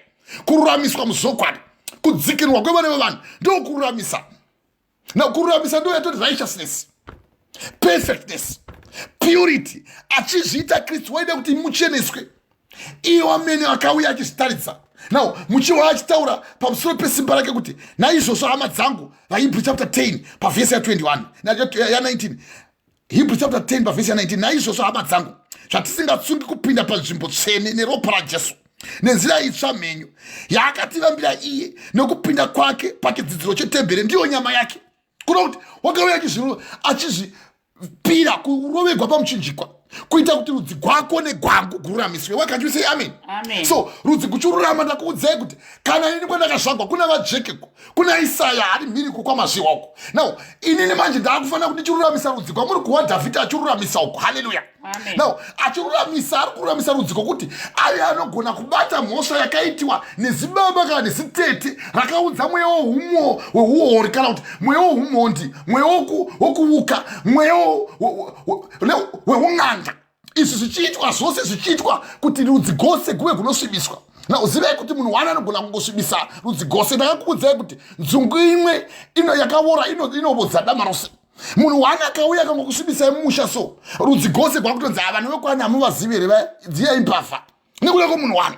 Now munhu iyeye wotouya wotoshandura kuhwinya kwaMwari okufananidza nemunhu anofa, neshiri dzinobhuruka nezvinokambaira. Na Mwari wokuisirai kusvina kuti munyadzise miri yenyu mese makatsidzira zvazvokwadi yaMwari nenhema mukanamata chisikwa kudarika musiki, iye anofanira kukudziwa nekusingaperi. Amen. Why can't you say amen? Varoma chapter 1 kubva pavhesi ya23 kusvika pavhesi ya24. Now zvose zvichiitwa Mwari vachitouya vachikubudzai nhoroondo yekuti ruramisai rudzi gwenyu. Dhavhidhi achiuya achinamata achikumbira kuna Mwari kuti kwaitika zvara chindibetserei kundodini. Zvikanzi bvunzai ivo maGibhonites. Now maGibhonites vobvunza kuti haisi nyaya yesirivha nendarama asi kuti baba vako iwe kwete veimba yako. Now kwete isitakazvagwa madzibaba edu akazvagwa isi vari 12 12. Hallelujah. Vose vachizvagwa umwe nomwe anga ane ropafadzo, pane mapatya, pane chinyi, pane mukoma wanga anotoona all the way ari kuCape Town. Now baba vake nababa vangu mukoma nemunun'una is my brother, but rudzi gwaIsaya ndo rudzi gwemhiri kwamazviwa kweduko. Now rudzi gwaJeke ndo guri kwachetenuko, but rudzi kunogona kusvibiswa nemunhu waita mhosva kwandukwana kumwe kwana baba veduko. Now asi gwaita sekudaro panofanira kuwana munhu anofanira kuuya omira pamberi paMwari ochibvunza kuti denda ratiri kuona iri chii chakaitika, ozoudzwa kuti hapana umwe akadambura sungano sesungano yandiri kuudzai kuti yakadambugwa nevarume vakanga vasunga sungano. Joshua atenderera 7 times yeJeriko ikatsemuka nepakati. Now wazviita maGibhonites akaona kuti kwaita munhu waMwari uko ndokuuya vakabata sungano naye vakasunga sungano naye yandakuudzai, sungano yakaitwa nemaGibhonites kuna Joshua chapter 9 pavhesi ya4 vakafunga mano. Pakazoita sungano yamakazwa kuti maGibhonites orwisana nevaFiristia vauya kuzoita sungano nemuranda waMwari. Pakazoonekwa pane hondo yevaFiristia vachiuya kuzorwisa maGibhonites. Joshua ava nawo manje. Hallelujah. Kana Mwari wava newo manje ndiye unenge wokurwisa. Bhuku yangu isanangura kuti vakange vouya vachidzika pamuteni, but vakanaiwa nechibvuramabwe chikavarova, vakaurawa naJehovha nechibvuramabwe vakavava nazhinji pane vakaurawa nemunondo. Why can't you say amen? Ndo pamunhu wakuti Joshua wakanamata zuva rikamira. Joshua chapter 10 pavhesi ya10. Why can't you say amen? Hallelujah, hallelujah. So inyaya kuzvininipisa muri kuvaudzi Kristu pakuzvininipisa. Now vachizvininipisa vaizvininipisa kuti vagone kururamisa rudzi gwavana vevanhu kuti vainde muchiedza chaMwari, vanova vanhu vamire nekutenda muna Mwari. Hallelujah. Praise God. Muchazowa manje kana waramba kururamisa rudzi gwako ugowadhimonire ngozi ramangwana ndichakuparidzira. Izvo ndezvako izvo. Now kutendeuka kana kusatendeuka hazvichinji Mwari kuti vave Mwari, uye kutenda kana kusatenda varanda vaMwari izvo hazvichinji Mwari kuti vauye kuzokutonga iwe. Kutongwa zvakunononoka vanakomana vanhu vanosimbira kuita mabasa asakarurama. Why can't you say amen? Saka mahwa manje zvibereko zvekuzvininipisa manje ndo pamahwa manje pana chikuudzai kuti Dhavhidhi haana kana hondo yaakagona kuva anokundiwa naye, wakava mukundi. Chiwai manje zvibereko zvekuzviruramisa. Now zvekugona kuva unogona kururamisa rudzi. Chiwai zvibereko manje kana wagona kururamisa rudzi unopuwa zita iwe riri pamusoro pemazita ese parudzi gwako kana parudzi gwako kana padzidza rako nokuti wagona kururamisa rudzi gwako. Why can't you say amen? Praise God. Chiwa manje verengai mhai kubva pavhesi ya9 muwe. Now verengai kubva pavhesi ya8 akati auyanikwa ane mufananidzo womunhu sewe iwe kudai vari Mwari kutotora mufananidzo wako iwe unotofa zvako unotonhuwa iwe wokuti nhasi kana ukafa panapa tinototambura kuti tokuisa pai totobafonera vanhu venyaradzi chero taikuda zvakadii nokuti hautayani kunhuwa iwe unotoora zvako iwe. Ukaverenga kuna Genesis uko pamusoro pekururamiswa kwerudzi rwaMwari. Hallelujah. Praise God. Ndoda kuti ndingoverenga imugowa ikururamiswa munhu akaruramisira rudzi rwaMwari anonzi iye Noa. Tichaiwa tapedza nyaya yaDhavhidhi tikozowa nyaya yeNoa kururamisa rudzi.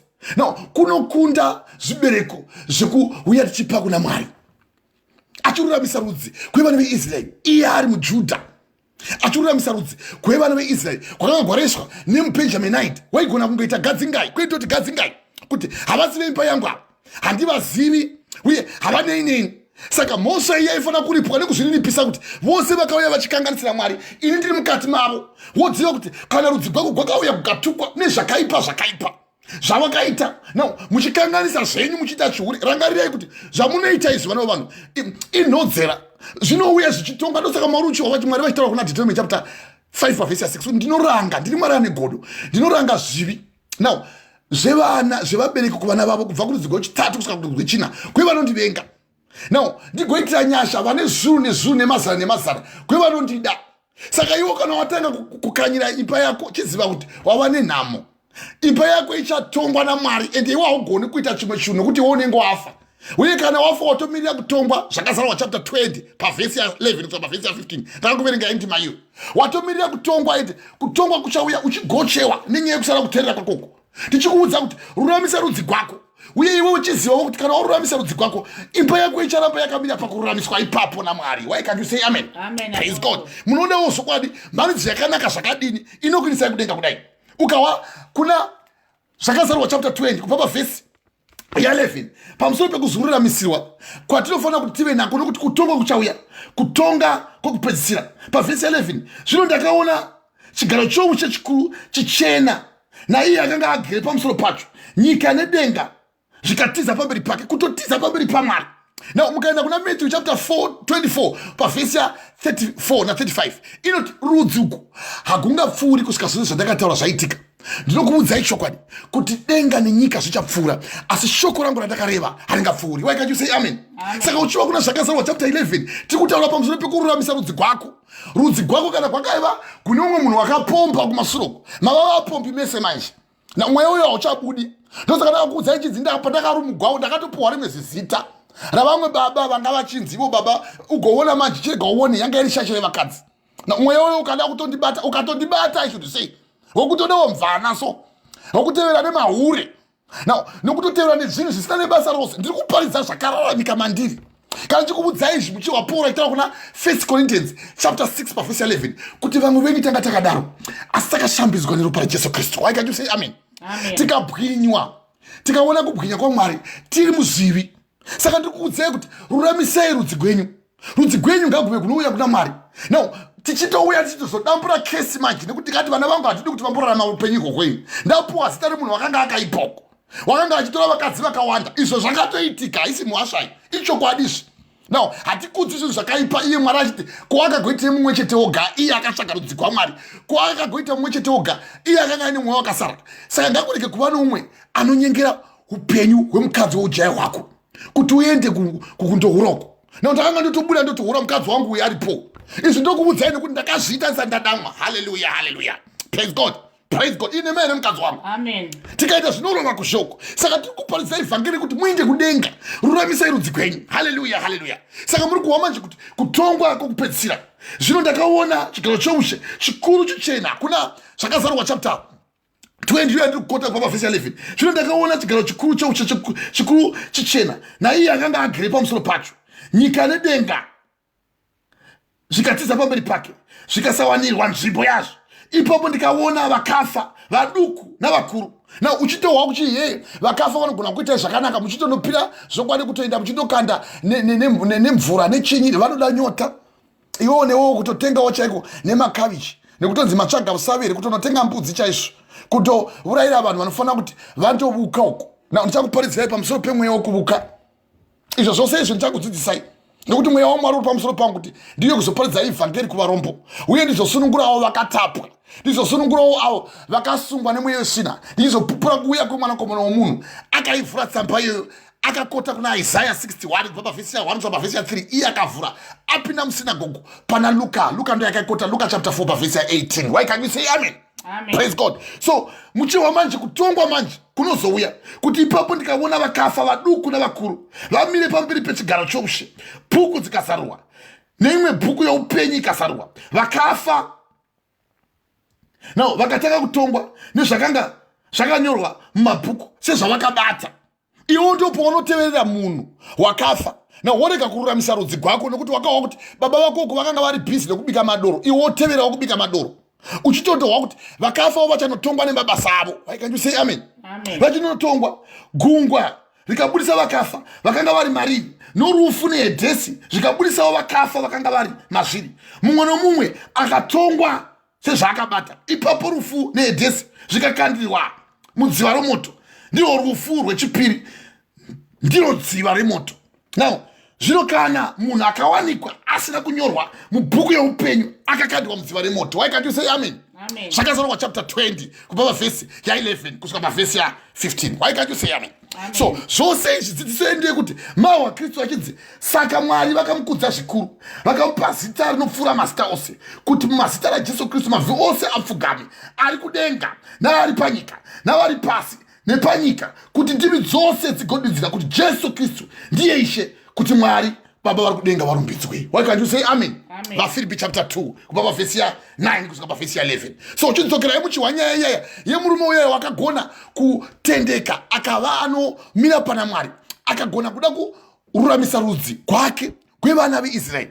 Ari iye manje auya asi ari mambo anotorwira hondo kwete kunamata kudenga uko, nenyaya yekuti hausiri wose unogona kuva unodamwa kudzi uye uzoparidza.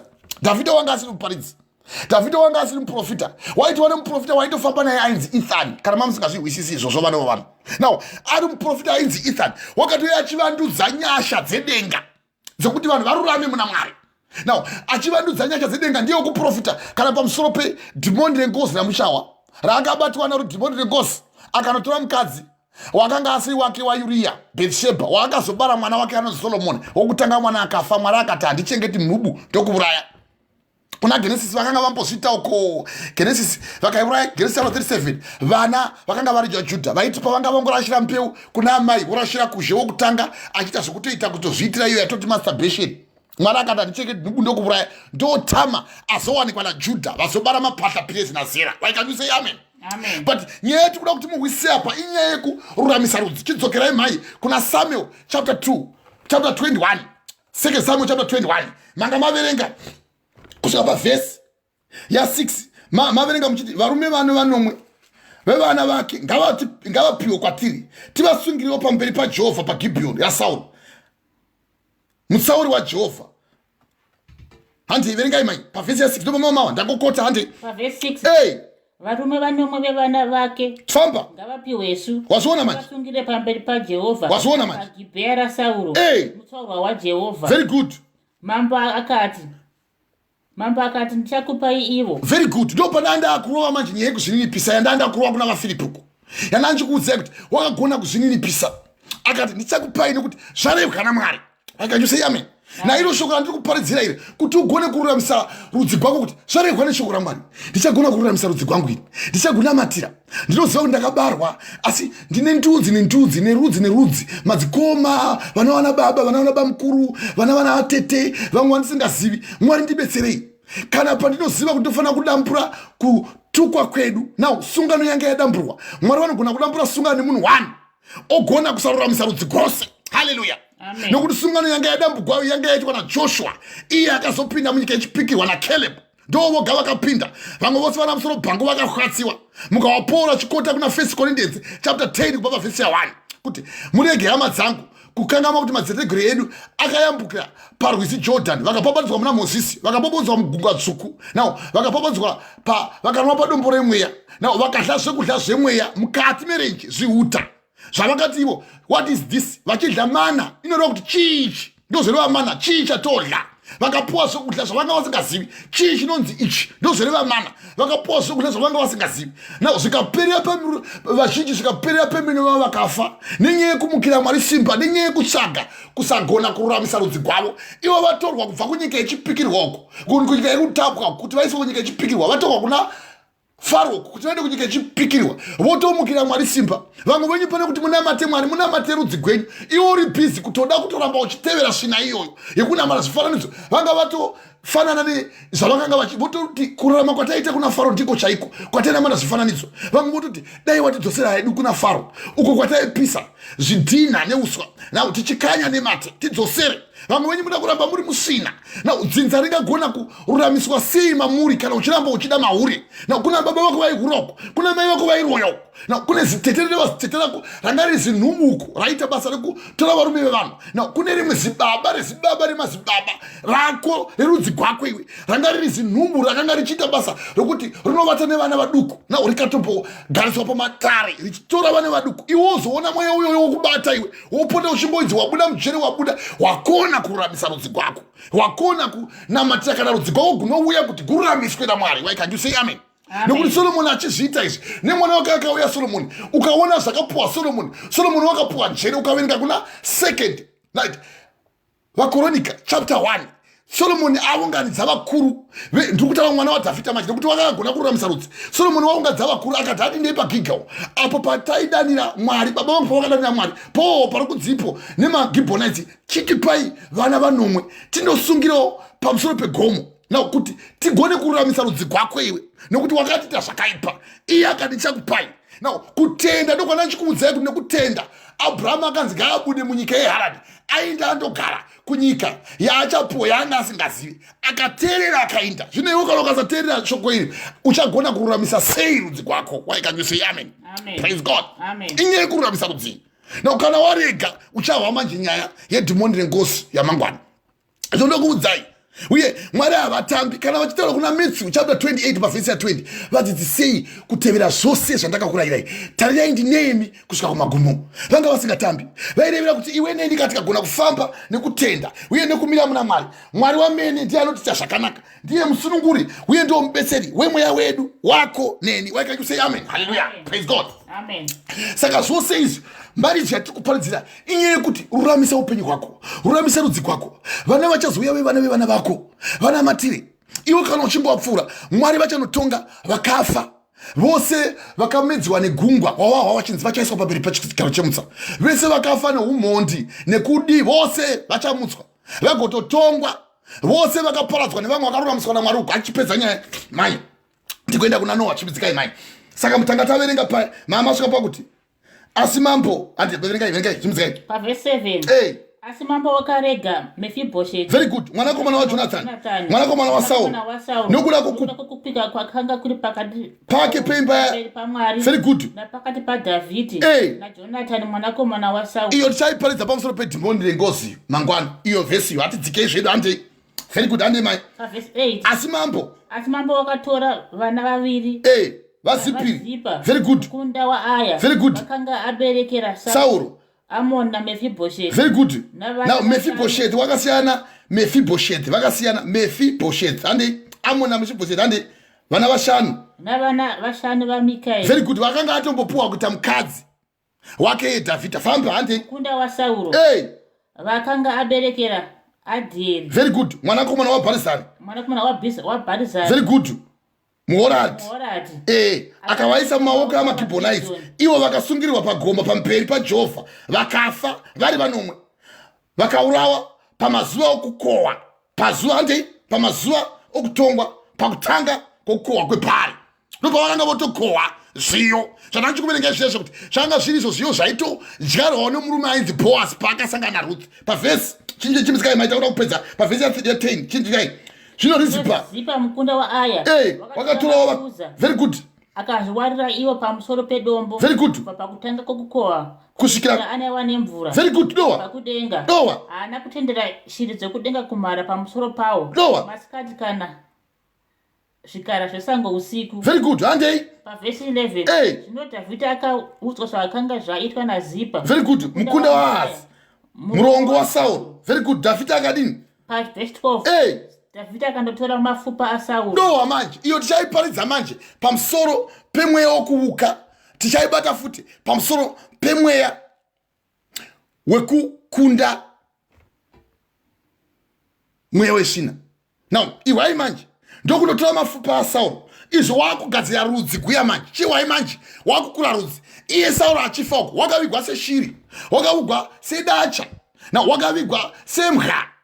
Asi Dhavhidha manje wagadzirisa nyaya yawaruramisa rudzi chiwai manje ndopaanopuwa mapfupa evanhu vakanga vafa kare uko.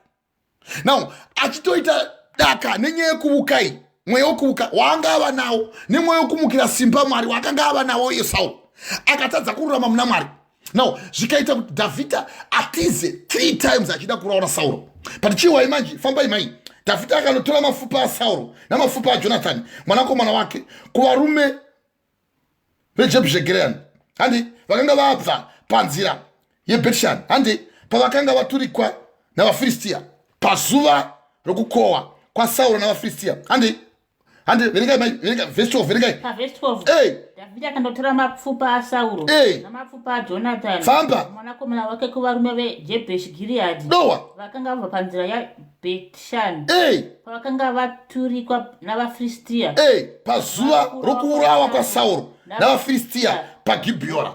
Saka ndo saka ono wamanje kuti iye nekuti Dhavhidha wakurura manje aruramisa rudzi gose ndo paanotanga kurangarira kuti maGibhonaites aya zvandaitira Mwari nekuteerera uye nekutendeka uya wakadambura sungano akangovigwa semhuka sekiti uko. Na uregani chimutora manje ndototora mafupa ake nguva yose ari mambo, the 3rd year ari mambo, haana kuziva kuti mambo akavigwa kupi.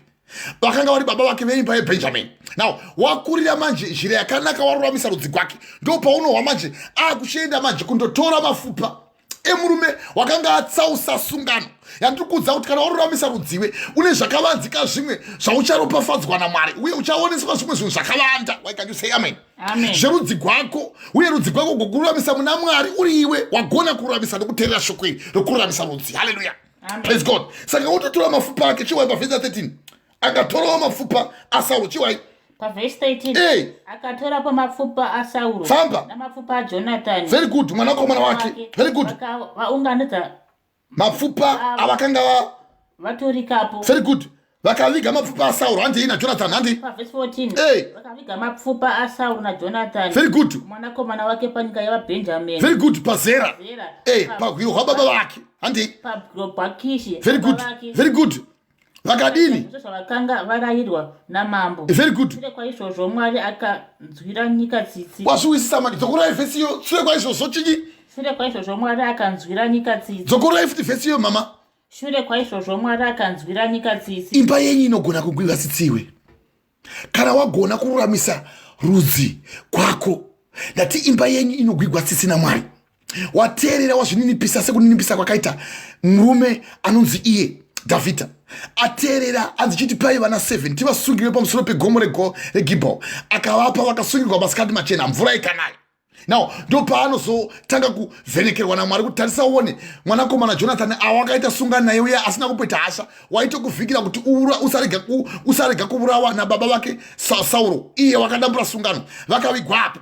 Chinda unotora mafupa na Mwari vanenge vokuudza zvakavanzika zvokutodzikinura vamwe vana vako vevana vako na vevana veimwe imba dzimwe dzimba nyasha dzoonekwa pauri nekuti Mwari vanenge vozvitaridza kuti rudzi guya kunofanira kururamiswa gwakururamiswa neuyu wanzwa wakwanisa kutendeka uye wakwanisa kurumugwa kubva munzinza. But warumba kubva munzinza wazogona kuda kururamisa rudzi gwake. Now rudzi gwakururamisa manje Mwari ndo pavari kutaura manje kuti zviro kwazvo vakaviga mafupa aSauro naJonathani mwanakomana wake panzvimbo yeBhenjamini pazera nekuti Sauro wakanga ari imba yeBhenjamini. Now achiviga vakanga vari vedzimba nedzimba but achiita dzimba rezisekuru rake achizviitira izvi kuti nyasha dzaMwari dzivepo. Chiwa manje zvibereko pazera pahwiro hwababa vake vakaita zvose zvavakanga varayirwa namambo. Shure kwaizvozvo Mwari akanzwira nyika tsitsi. Saka Mwari vanonzwira nyika yenyu vagonzwira ivo rudzi gwako nevana vevana vako nerudzi gwavabarwa nako nekuda kuti unenge waruramiswa naMwari munyasha dzaMwari. Why can you say amen? Wagona kururamisa rudzi gwako vonzwira tsitsi manje ndopavoti izvo ndazvinzwa wateerera ukaita na ukatendeka na ndava kurwira rudzi gwako tsitsi nokuti ndakuda kuti gururamiswe nekuda kwako. Dhavhidha wakaruramisa imba yaIsraeri iye ari imba yabva pa mwana wechina yaJudha but vana vakanga vachizvarwa pana Jakobho vakanga varivo 12 ndosaka kuchinzivo Israeri ndo kureva kuti Jakobho wakandochinjwa zita kuna Genesis chapter 28 odzoka akuuya kuzondosangana namukoma wake Esau waakanga atorera utambwe. Now ndakakukotera indima iyo kuna vaHebrew zuva pamusoro pekupusa pekupata pamusoro pemurume wakatorerwa utambwe.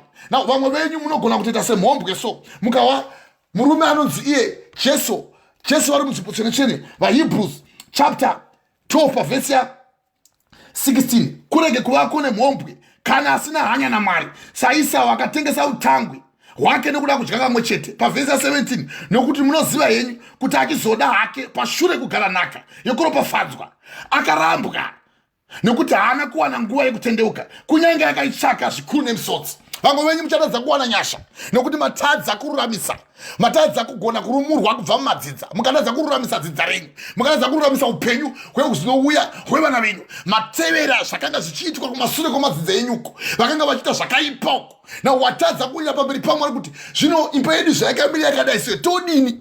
Dhavhidhi wakabvunza katodini? Na mukaenda kuna Genesis uko chapter 6 pavhesi ya 1, murume akanga aruramisa rudzi rwevana vevanhu. Mukawa kuna vaHebrew chapter 11 pavhesi ya 6, Mwari vachitaura vachirumbidza murume anonzi iye Noah. Now pavhesi ya 7, nokutenda Noah akati anyeverwa pamusoro pezvinhu izvi zvichigere kuonekwa, akagadzira areka nokutya Mwari kuti aponese mhuri yake, kureva kuti wakaruramisa mhuri yake.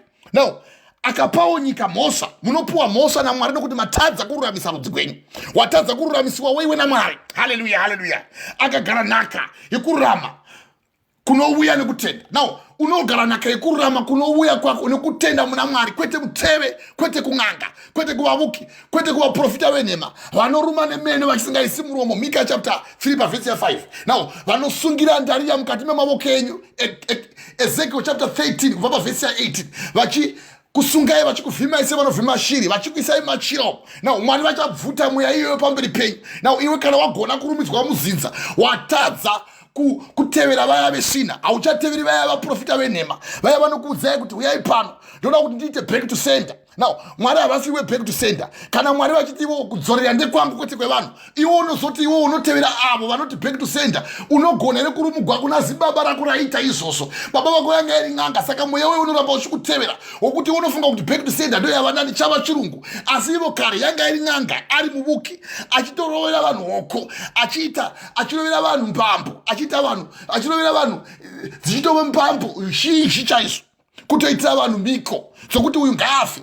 Now ndachitaura namai pamusoro pevamwe baba uko vekwaGutu, nyaya yakaitika suruko yababa vamwe vakapesera vazvisungirira. Now nenyaya yekuda kuvuka iyi, mounza mweya wokuvuka iri mumasvingo meu tinoiverenga paindaneti. Masvingo meu yababa vekuvuka uko. Now vouya vodzi ivo mune mweya wakaipa imi, imi ndimapedza vazukuru venyu, mauraya vazukuru venyu, wozonzi chiuyai nezvinhu zvemunopedza vana nakuti ivo vaitavo. Now mweya wakaipawo une shaisano wokuti ane simba ndiani. Mukaona n'anga ichifumura umwe muroi, inyaya yeshaisano, inyaya yekuda simba, haisi nyaya yekusunungura, inyaya yekuda simba kuti ndidzi ndinogona, nokuti hakuna mambo anogona kuwisa umwe mambo. Bhuku yangu tsanangura ichitiyo hakuna munhu anogona kupinda muimba youyo akasungwa kuti auye kuzorwisa muimba yane simba asina kumusunga kuti awane simba pamusoro pake.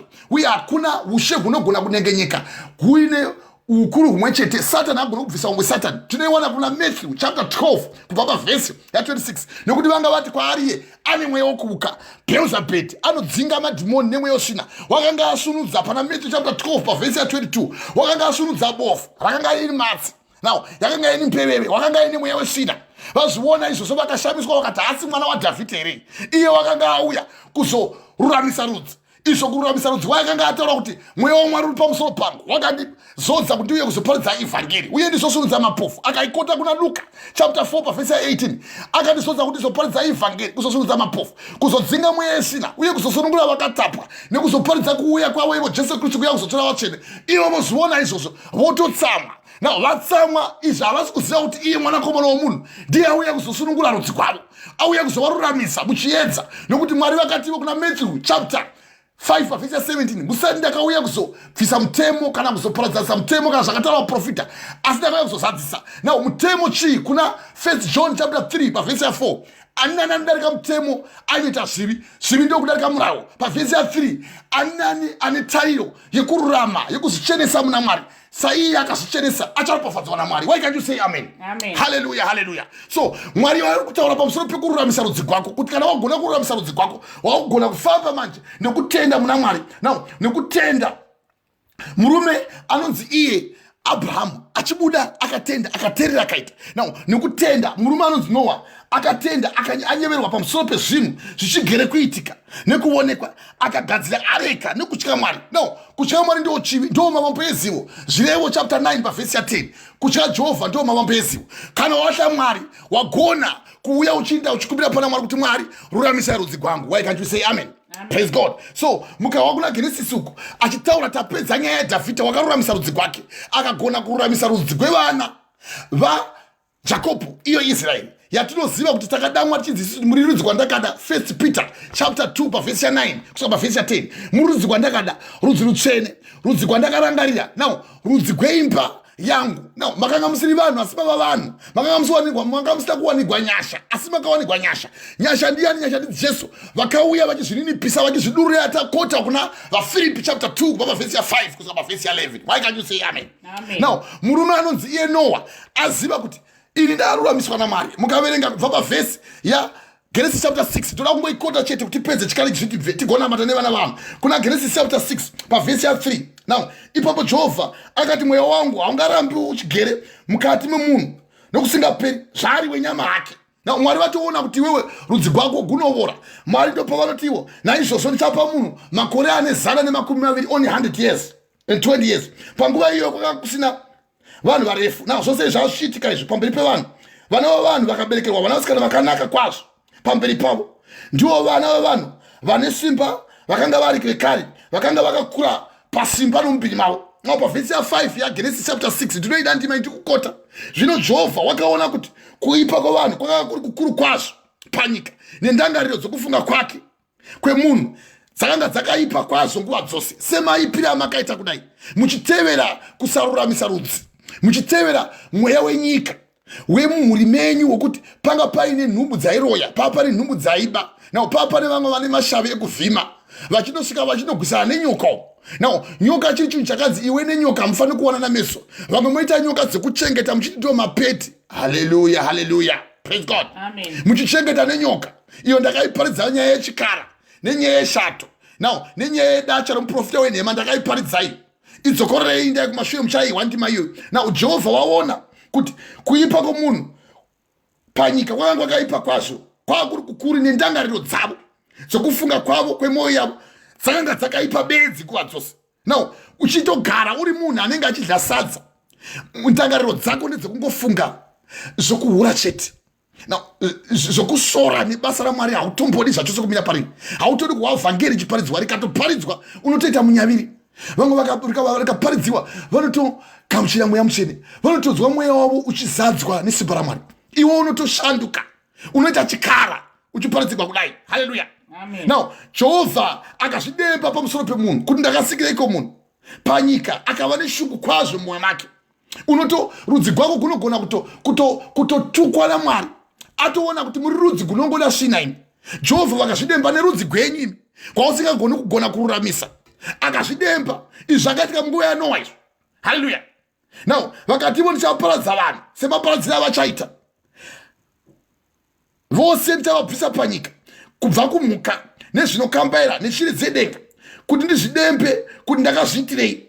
Asi chihwa manje mashoko aNoa ndachikoteya kuna Hebrew chapter 11 pavhesi ya 6 pamusoro peumhizha hwanga huna Noa kuti Noa nokutenda akati anyeverwa pamusoro pezvinhu izvi zvichigere kuonekwa akagadzira areka nokutya Mwari. Now iyo nyaya yekugona kururamisa rudzi ine kutya Mwari. SaJobhu wandakukoterai kuna Jobhu wokutanga chapter yekutanga 1st chapter vhesi ya 1 kuti makanga muine murume munyika yeUzi wakanga achinzi Jobhu. Murume uyu wanga akakwana. Now 1 2 wakanga akarurama yatinoti uprightness. He was perfect. Anga ari uprightness, anga akakwana akarurama. Uye 3 wakanga achitya Mwari achinzvenga zvivi. He turned away from evil and he also feared the Lord. Now mukaenda kuna Isaiah chapter 11 pamusoro pemurume wakaberekerwa kwatiri isu achipuwa simba rokuti tive tinorarama maari uye tive tinopupura zvokwadi yekuenda yekuti tinamate kuti vana vavanhu Mwari vari kukudanai kuti muuye kusungano yavakaisa pamberi pedu. Kuna Isaiah chapter 11 pamusoro peiyo mwanakomana womunhu akauya wana ndichikuverengerai uya kuti wakauya akadudzirwa akauya ninipisa akarova pamuchinjikwa mukawa kuna Isaiah chapter 11 kubva pavhesi ya 1 ushe hwakanaka hwaMwari hwaMesiya. Now zvino paunde yaJesu pachabuda bukira davi rinobuda pamhandi dzake richabereka zvibereko. Mweya waJehovha uchagara pamusoro pake, mweya wenjere, mweya wokungwara, mweya wemano nesimba, mweya wokuziva nekutya Mwari. Now zvose izvi zvichiitwa zvaitirwa iwe achiuya kuzokurira zhira yako iwe, kuuya kuzoruramisa rudzi rwako iwe. Mukiwa Johani achichema ari pagomo achiti dimi, ndiani vana venyoka, vana vemhombwe, ndiani akakunyeverai kutiza kwokutsamwa kwokunauya? Matthew chapter 3 pavhesi ya 5. Tendevukai, vakauya vachizverura zivi zvavo, vakabhabhatidzwa, vakakwanisa kugamuchira mweya mutsvene. Now vakava vana vakavandudzwa, ndo pakazobhabhatidzwa Jesu Kristu paunion, panga paine mvura yakadzika dzika. John chapter 3 pavhesi ya 23. Hallelujah. So muchiwa vana veIsraeri vachikumbiriwa naDhavhidha, ndo makumbirirwo akaitwa vana venguva yaNoa vakarega kuteerera, asi Mwari vakaropafadza Noa vakatuka nyika pamusoro payo. Mukawa uku kuna 2 Samuel chapter 21 pavhesi ya 14 yaverengwa namama kuti Mwari vakanzwira tsitsi nyika nekuti Dhavhidha wanga akumbira kuna Mwari pamusoro pokuti vana ngavaropafadzwa, vana ngavaregere kuzvivi zvavo. Why can you say amen? Amen. Hallelujah, hallelujah. Praise God.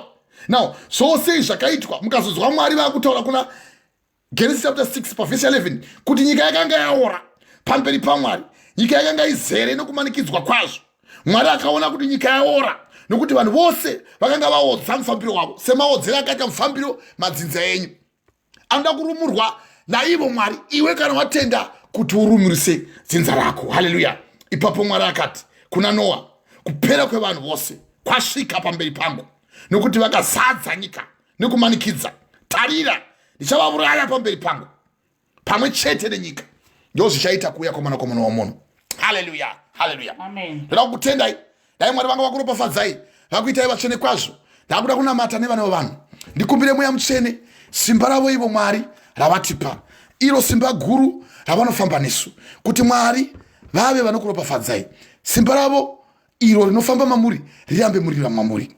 Simba ravo iro ravakapa kubva kumavambuko. Tanga tichiverenga pamusoro pemurume anonzi iye Dhavhidha, wakagona kutsausa vana veIsraeri. Vakanga vatsauswa nekuda kwekuti vanga vasina kuropafadzwa naMwari. Vakanga vatsauswa nekuda kwekuti baba vavo Sauro mwana waBhenjamini wakanga aropafadzwa asi akarasika pamuzera yaMwari. Ndoda kunamata nemi, Mwari makanaka. Ndinokutenda Ishe Kristu panguva ino. Ndinotenda Ishe Kristu vana venyu vanga vachinzwa shoko renyu. Maita yenyu Mwari. Baba hatidani nevavuki kana n'anga, asi Ishe Kristu tinoda mwanemi. Mwari takakwana mamuri. Maita yenyu Mwari nemashoko makuru amatiparidzira. Tanzwa shoko renyu Baba kuti Ishe Kristu tofana kuwana kuramiswa kubva murudzi. Rudzi kuramiswa kwako kunounzwa nekuzvininipisa. Mwari tanzwa mashoko makuru amataura nemuranda wenyu kuna Samuel wechipiri kubva pavhesi ya 1 ya chapter 21 pamurume anonzi iye Dhavhidhi. Shuwa tinokutendai Mwari, tinoziva makatida mukatirangarira. Baba, tinoziva kuti n'anga kana muvuki kana iye muroi kana ivo vanoti vane masimba enyika havana simba kudarika simba renyu. Dhavhidha wazvininipisa akauya pamberi penyu akakumbira kwaita zhara makore 3 iye ava mambo. Mwari, tinoziva kuti hakuna chombo chingauya chikatirwira uye chikatirwisa isu chikakunda isu tiri vana vaMwari, nekuti zviro kwazvo muri nhovo yedu. Mwari, maita yenyu nemashoko makuru. Ndinokutendai Baba makanaka, munoshamisa Ishe Kristu. Makaropafadza muranda wenyu Dhavhidha akagona kufamba nemi, akagona kuvhunza kwamuri. Haana kuinda kuteve, haana kuinda kun'anga, haana kuinda kuvavuki, haana kuinda kumasvikiro, haana kuinda kuvaprofita wenhema.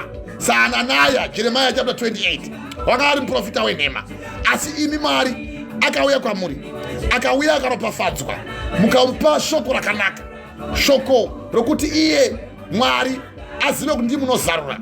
Kana mazarura hapana anogona kuzarura. Akakumbira mvura ikanaya. Mwari, ndinokutendai Baba, tinoziva kuti muri Mwari makatida, muri Mwari makatirangarira. Baba ndiri pamberi penyu pachigaro chemutsa ndichikumbira nyasha dzekudenga. Mwari rangarirai rudzi kwakakudai, rudzi Baba kwakadana kwamuri, ukaziva kuti ndimi Mwari vatsvene, ndimi Mwari wazuro, Mwari wanhasi, Mwari wamangwana, Mwari maita yenyu nevana venyu vanzwa shoko renyu rekuvaisa kudenga. Baba ndinokutendai, tinoziva kuti Baba kunyange iye Mozisi achiberekwa munyika Ishe Kristu Baba yaakanga ari Ishe Kristu yeIjipiti, Baba Faro wakatadza kuwana hope kuti auye auraye Faro, auraye mwana komana wakanga abarwa nemuMidiani Moses. Faro akatora vose makurukuta ehondo kuti vauraye matambwe ose nevana vanga vari pasi pemakore 3. Asi Mwari makamuchengetedza. Mai vake vakaenda vakanomisa pakati pemvura, panga paine mvura, akazotorwa nemukunda waFaro akamuchengeta kusvika pakukura. Baba ndinokutendai, Mwari tinokutendai, kunyange pamakauya mukava nyama Ishe Kristu makauya mukararama pakati pedu. Tinoziva kuti Baba makachengetedza upenyu hwenyu Baba. Varume 3 veuchenjeri vachibva kumabvazuva vachiuya vachiona Herod, vakaudza Herod kuti auya kuzoona mambo azvarwa. Iye akada kuuya Herod kuti auraye imi Ishe Jesu Kristu. Asi Mwari vari kumusoro kudenga makachengeta, nekuti wakanga auya kuzoruramisa rudzi. Baba tinoziva kunyange iye Josefa achirota hope dzechisote, achitaura pamusoro pezvisote, kukwirira kwazvo zvichikotamira chisote chake zviri munde, uye achirota hope zuva, mwedzi nenyeredzi zvichiuya zvichikotama pamusoro pake. Baba vakamutsamwira, madzikoma vakamutsamwira, vakamuvenga, vakamuisa mukati megomba kuti ave anoparadzwa. Asi madzikoma nekuvenga ikoko iye havana kuziva kuti ndiye aiuya kuzodzikinura rudzi. Ndiko rudzi Baba wazoropafadzwa naiye Josefa. Baba mukamuropafadza, akapinda muimba yaPotifa, akaropafadzwa, akapuwa ushingi, akapuwa umambo. Mwari makanga muinaye.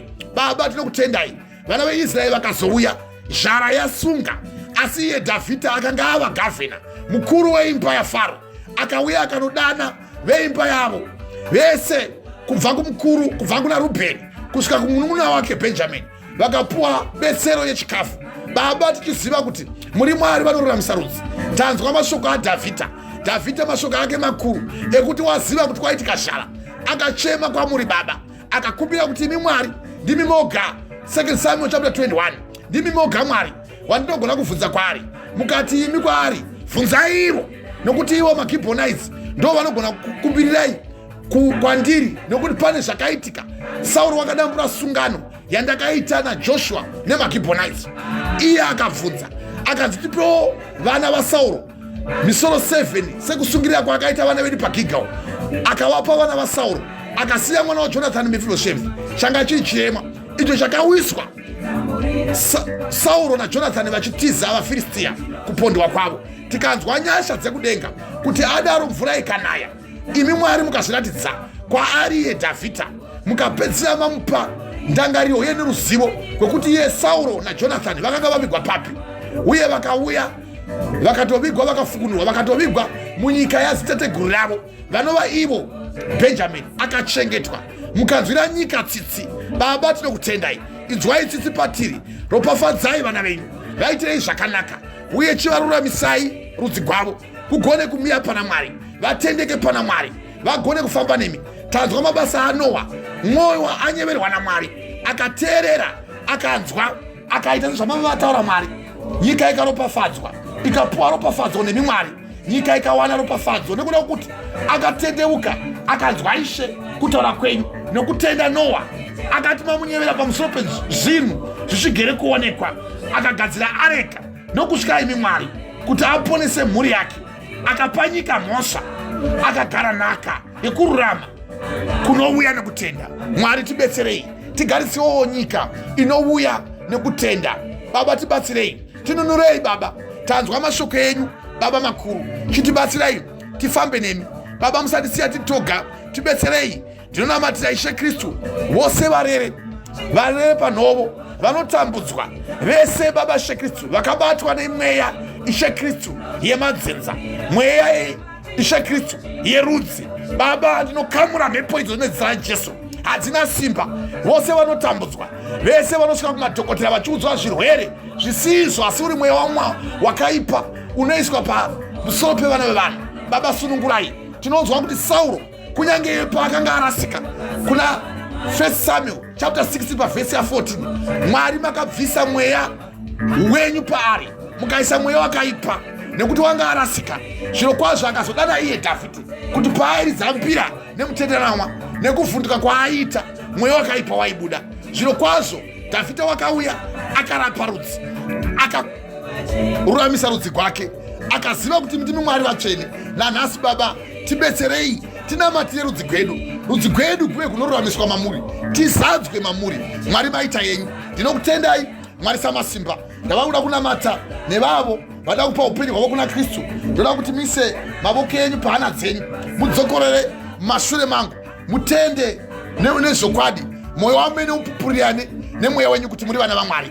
Varoma chapter 8 pavhesi ya 15 na 16. Ndoda kunamata nemi ndikumbire nyasha dzaMwari kudzipire pamuri, sezvo Mwari vakauya muchinzwa kuna vaFilipi chapter 2 pavhesi ya 5. Manzwa musoro shoko waverengwa namai kuti Kristu mutungamiriri wedu pakuzvininipisa. Dzokorai kumashure kwangu. Iti Mwari makanaka yenyu Jehovha, maita yenyu Mwari nebasa guru. Ndanzwa shoko renyu guru ramaparidza, uye ndanzwa Ishe Kristu kuti Baba ndinofana kururamisa rudzi rwangu. Ndinokutendai kutangai ndinofana kururamisa rudzi rwangu nekutendeuka nekugamuchira imi Jesu Kristu semuporesi wangu. Baba maita nguva ino yamandipa Baba, ndinokutendai, ndinozvininipisa.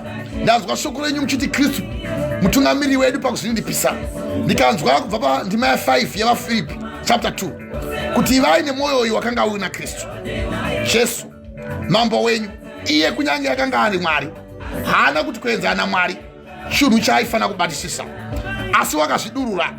Iye akazviita muranda, akafanana nevanhu, akati awanikwa aine mufananidzo womunhu, akazvininipisa, akateerera kusvika kurufu, irwo rufu pamuchinjikwa. Mwari ndibetserei ndizvininipise, ndigone Baba kururamisa upenyu hwangu, ndigogona kururamisa upenyu Ishe Kristu hwerudzi rwangu. Baba ateerera, asvika pakuteerera rufu kunyange rufu pamuchinjikwa, Mwari mukamukudza zvikuru, mukamupa zita rinopfuura mazita ose, kuti mazita ose ari pano panyika muzita raJesu mabvi ose apfugame, ari kumusoro kudenga, ari panyika nevari pasi penyika nevari pamvura, ese kuti ndimi dzose dzibvumire kuti Jesu Kristu ndiye Ishe, kuti Mwari ari kumusoro kudenga arumbidzwe. Mwari maita yenyu. Ndatora mufananidzo Baba waivo Jesu Kristu, ndazvininipisa, ndapinda mukati mamuri Baba, mapinda mukati mandiri. Imi munotaura kuna zvakazarwa chapter 3 pavhesi ya 20 kuti ndimire ndichigogodza pamukova pehana yaani nani, kana ani nani anonzwa izwi rangu akateerera, ini ndichapinda maari ndigorayira ndigodya naye. Iye achava neni, anokunda ndichamupa mubayiro. Sezvo ini ndakakunda ndakagara pachigaro cheushe cherudyi rwababa vangu, naiye anokunda ndichamupa mubayiro. Ndanzwa kururamiswa kwerudzi rwangu. Baba ndibetserei, ndava kunamatira vose verudzi rwangu nekutendeuka kwandaita. Zvandanzwa mashoko amaparidza kuna Samuel chapter wechipiri chapter 21 vhesi ya 1 kuti naizvozvo kwaitika nzara. Dhavhidhi wakakumbira kuna Mwari pamusoro penzara yanga yaita. Mwari mukamupindura mukati, imi sungano yakanga yadamburwa naSauro pamusoro peMagibhonites, sungano yakanga yaitwa naJoshua. Tikanzwa kuzvininipisa kwakaitwa pakati paJoshua neMagibhonites kuna Joshua chapter 10 pavhesi ya 2, tanzwa kuti Gibhonites ranga riri guta guru. Zviro kwazvo tikanzwa kuna Joshua chapter 9 pavhesi ya 4 kuti Magibhonites afunga mano, vakazvininipisa, vakaenda kutomira pamberi pemurume anonzi Joshua nekuda kwokuti vaida kururamisa rudzi rwavo. Vanga vasingadi kuti rudzi rwavo kuparadzwe.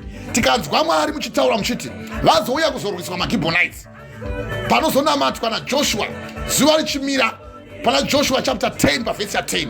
Tikanzwa mashoko makuru kuna Isaiah chapter 54 pavhesi ya 17 kuti hakuna chombo chingagadzirwa chingabudirira pamusoro pemutende. Zviro kwazvo nokuti vanga vazvininipisa, Baba havana kukwanisa kukundwa newakaipa. Tinonzwa kuti mvura yakanaya chimvura mabwe ikanaya ikaparadza. Vakaurawo naJehovha nechibvuramahwe vakaura vazhinji pane vakaurawo nemunondo. Baba ndibetserei, ndakugamuchirai, chivai neni nekusingaperi. Amen and amen. Ndinotenda vose vagamuchira Mweya Mutsvene, vanzwa shoko raMwari, kururamiswa murudzi. Dai Mwari vanga vakuropafadzei, vakuitai vatsvene kwazvo. Mwari vakuuye nemi, vakuchengetei. Nyasha dzaJesu Kristu, rudo rwaMwari Baba nekuwadzana kweMweya Mutsvene dai zvanga zvava nemi kubva nhasi nekusingaperi. Amen and amen. Ngatisanganei madekwani panichapupura vhangeri nechirungu, word for word, 2100 hours, 2200 hours Central African time. I bless you. Amen and amen.